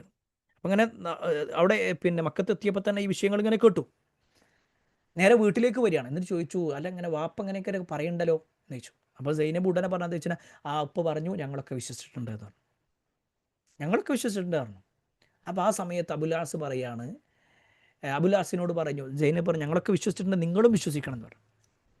ഉടനെ അബുലാസ് ബിൻ റബിയ പറയാണ്, ഞാൻ വിശ്വസിക്കൂല. പെണ്ണുങ്ങൾ പറഞ്ഞു എന്നതിൻ്റെ പേരിൽ, അതായത് പെണ്ണുങ്ങൾ പറഞ്ഞതിൻ്റെ അനുസരിച്ച് ജീവിക്കുക എന്നുള്ളത് എനിക്ക് പറ്റൂല, അതുകൊണ്ട് ഞാൻ സ്വീകരിക്കണില്ല. നബി സല്ലല്ലാഹു അലൈഹി വസല്ലം കള്ളനാണെന്ന് പറഞ്ഞിട്ടില്ല. എൻ്റെ വാപ്പ പറഞ്ഞൊക്കെ ആരെങ്കിലും വിശ്വസിക്കോ എന്ന് പറഞ്ഞിട്ട് ഒരു വാക്കുപോലും നബിനെ കുറിച്ച് പറഞ്ഞില്ല. കാരണം നബി സല്ലല്ലാഹു അലൈഹി വസല്ലമയുടെ ജീവിതം എന്താണെന്നുള്ളത് കൃത്യമായിട്ട് ആർക്കറിയാം, അബുലാസ് ബിൻ റബിയ അറിയാം. എന്നിട്ടും അവർ രണ്ടുപേരും ഒരുമിച്ച് ജീവിച്ചു. സൈനബ് മുസ്ലിമായിട്ടും അബുൽ ആസ് കാഫിറായിട്ടും. ഏകദേശം 10-13 കൊല്ലം അങ്ങനെ മുന്നോട്ട് പോയിന്ന. എങ്ങനെ? മക്കയിൽ. പിന്നെ മദീനത്തേക്ക് നബി പോയി. അപ്പോഴും സൈനബ് മക്ക തന്നെ ഉണ്ടായിരുന്നത്. സൈനബ് അബുലാസിൻ്റെ കൂടെ തന്നെയായിരുന്നു. പിന്നീടാണ് അള്ളാഹുവിൻ്റെ കൽപ്പന വരുന്നത്, മുശ്രിക്കും മുഅ്മിനും എന്ത് ചെയ്യാൻ പാടില്ല, ഒരുമിച്ച് നിൽക്കാൻ പാടില്ല. അങ്ങനെ നബി സല്ലല്ലാഹു അലൈഹി വസല്ലം എന്ത് ചെയ്തു, ഒരാളെ പറഞ്ഞയച്ചു സൈനബിനെ കൂട്ടിക്കൊണ്ടുവരാൻ വേണ്ടിയിട്ട്. വലിയൊരു ചരിത്രമാണ്, ഞാനതിനെ ചുരുക്കി പറഞ്ഞു എന്ന് മാത്രം. അപ്പോൾ അവിടെ നമ്മൾ മനസ്സിലാക്കണം, വലിയൊരു ചരിത്രം. ആ യാത്രയിലാണ് എന്ത് ചെയ്യണത്, സൈനബ് പൂർണ്ണ ഗർഭിണിയായിരുന്നു. അവർ കയറിയ ആ ഒട്ടകത്തെ ഒരു ശത്രുവായ ഒരു വ്യക്തി വന്നിട്ട് അതിനെ വിരൾ പിടിപ്പിക്കുകയും ആ ഒട്ടകം ശബ്ദം ഉണ്ടാക്കി തൻ്റെ ശരീരം ഇളക്കിയപ്പോൾ ഒട്ടകപ്പുറത്തുനിന്ന് സൈനബ് റളിയല്ലാഹു അൻഹ വീടുകയും അവരുടെ ഗർഭത്തിലിരിക്കുന്ന കുഞ്ഞു പുറത്തേക്ക് വരികയും ചെയ്തു. അങ്ങനെ അവർ രോഗിയായി 6 മാസം കൊണ്ട് എന്ത് ചെയ്തു, ആ രോഗം കാരണത്താൽ സൈനബ് റളിയല്ലാഹു അൻഹ വഫാത്തായി എന്നുള്ളതൊക്കെ ചരിത്രത്തിൽ കാണാൻ പറ്റും. ഞാനത് ആ ചരിത്രം പറയാൻ വേണ്ടിയിട്ടല്ല അത് പറഞ്ഞ്, മറിച്ച് അവിടെ നബി സല്ലല്ലാഹു അലൈഹി വസല്ലമ തൻ്റെ മകൾ അത്രയും സ്നേഹം, ഭയങ്കര സ്നേഹമായിരുന്നു അവർക്കിടയിൽ എന്നാ സൈനബിനും അബുൽ ആസിബിനും റബീനും തമ്മിൽ. പക്ഷേ അള്ളാഹിൻ്റെ കൽപ്പന വരികയാണെന്ത്, ഒരു മാറി നിൽക്കണം. എന്നിട്ട് മാറി നിന്നു. കാരണം അള്ള പിടിക്കുന്നത് സ്വർഗത്തേക്കാണ്. അത് കൃത്യമായിട്ട് സൈനബിന് അറിയാം. എന്താണ് ഇപ്പം നിങ്ങളെന്താ ഈ പറയണത്, എത്ര കാലം ഞങ്ങൾ ഒരുമിച്ച് ജീവിച്ചതല്ലേ? അല്ല, അതല്ല പ്രധാനം. അവിടെ അയാൾ കാഫിറാണ്, നീ മുസ്ലിമാണ്. അവിടെ പറഞ്ഞതോടുകൂടി പിന്നെ എന്ത് ചെയ്തു, എല്ലാം ഒഴിവാക്കിയിട്ട് വരികയാണ്. ഭർത്താവ് അവിടെ മക്കത്ത് നിൽക്കുന്നു, സൈനബ് എന്ത് ചെയ്യണം, മദീനത്തേക്ക് വരുന്നു. പിന്നെ കുറച്ചുകൂടി കാലം കഴിഞ്ഞപ്പോൾ എന്ത് ചെയ്തു, അബുൽ ആസ് ബിൻ റബിയ വന്നു, ഇസ്ലാം സ്വീകരിച്ചു. അബുൽ ആസ് ബിൻ റബിയ റളിയല്ലാഹു അൻഹു രണ്ടുപേരും പിന്നെ എന്ത് ചെയ്തു, മുസ്ലിമായിട്ട് കുറഞ്ഞ കാലം മാത്രമാണ് ജീവിച്ചത്. അപ്പോഴേക്ക് സൈനബ് റളിയല്ലാഹു അൻഹ വഫാത്തായി എന്നുള്ളതൊക്കെ ചരിത്രത്തിൽ കാണാൻ പറ്റും. ഇവിടെ നമ്മൾ മനസ്സിലാക്കേണ്ട വളരെ പ്രധാനപ്പെട്ട ഒരു കാര്യം, ഒരു ആദർശപ്പൊരുത്തം എന്നുള്ളത് വളരെ ഗൗരവമുള്ള കാര്യമാണ്. നമ്മളൊക്കെ നമ്മുടെ വിവാഹത്തിലോ നമ്മുടെ മക്കളുടെ വിവാഹത്തിലോ ഒക്കെ ശ്രദ്ധിക്കേണ്ട ഒരു കാര്യമാണത്. ഏതെങ്കിലും ഒരു മതത്തിൽപ്പെട്ട ഒരാളെ കല്യാണം കഴിക്കുക എന്നുള്ളത്, ഇസ്ലാമിലുള്ള ആളുകൾ, യഥാർത്ഥ ദീനുള്ള ആൾക്കാർ, ആദർശമുള്ള ആളുകളെയാണ് കല്യാണം കഴിക്കേണ്ടത്. നമ്മളൊന്നിങ്ങനെ ആലോചിച്ചാൽ മതി, ഒരു പിന്നെ മറ്റു മതത്തിലേക്ക് പോകണ്ട, ഇസ്ലാമിൽ തന്നെയുള്ള വ്യത്യസ്തമായ വിഭാഗങ്ങളുണ്ടല്ലോ, അല്ലെ, സുന്നി, മുജാഹിദ്, ജമാഅത്ത്, തബ്ലീഗ് എന്നൊക്കെ പറഞ്ഞിട്ട് അവർ തമ്മിലുള്ള പ്രശ്നം തന്നെ എത്രത്തോളം ഉണ്ട്. അങ്ങനത്തെ ഒരാളുടെ വീട്ടിൽ ജീവിക്കുക എന്നുള്ളത്, ഒരു വീട്ടിൽ അവിടെ ഇങ്ങനെ മൗലൂദ് നടക്കുക, അപ്പോൾ മറ്റേ ആൾ മൗലൂദ് നടക്കാൻ പറ്റൂല, അല്ലെങ്കിൽ അതിൽ പങ്കെടുക്കാൻ പറ്റൂല എന്ന് പറയാം, അല്ലേ? അത് അങ്ങോട്ടും ഇങ്ങോട്ടൊക്കെ പ്രശ്നങ്ങൾ.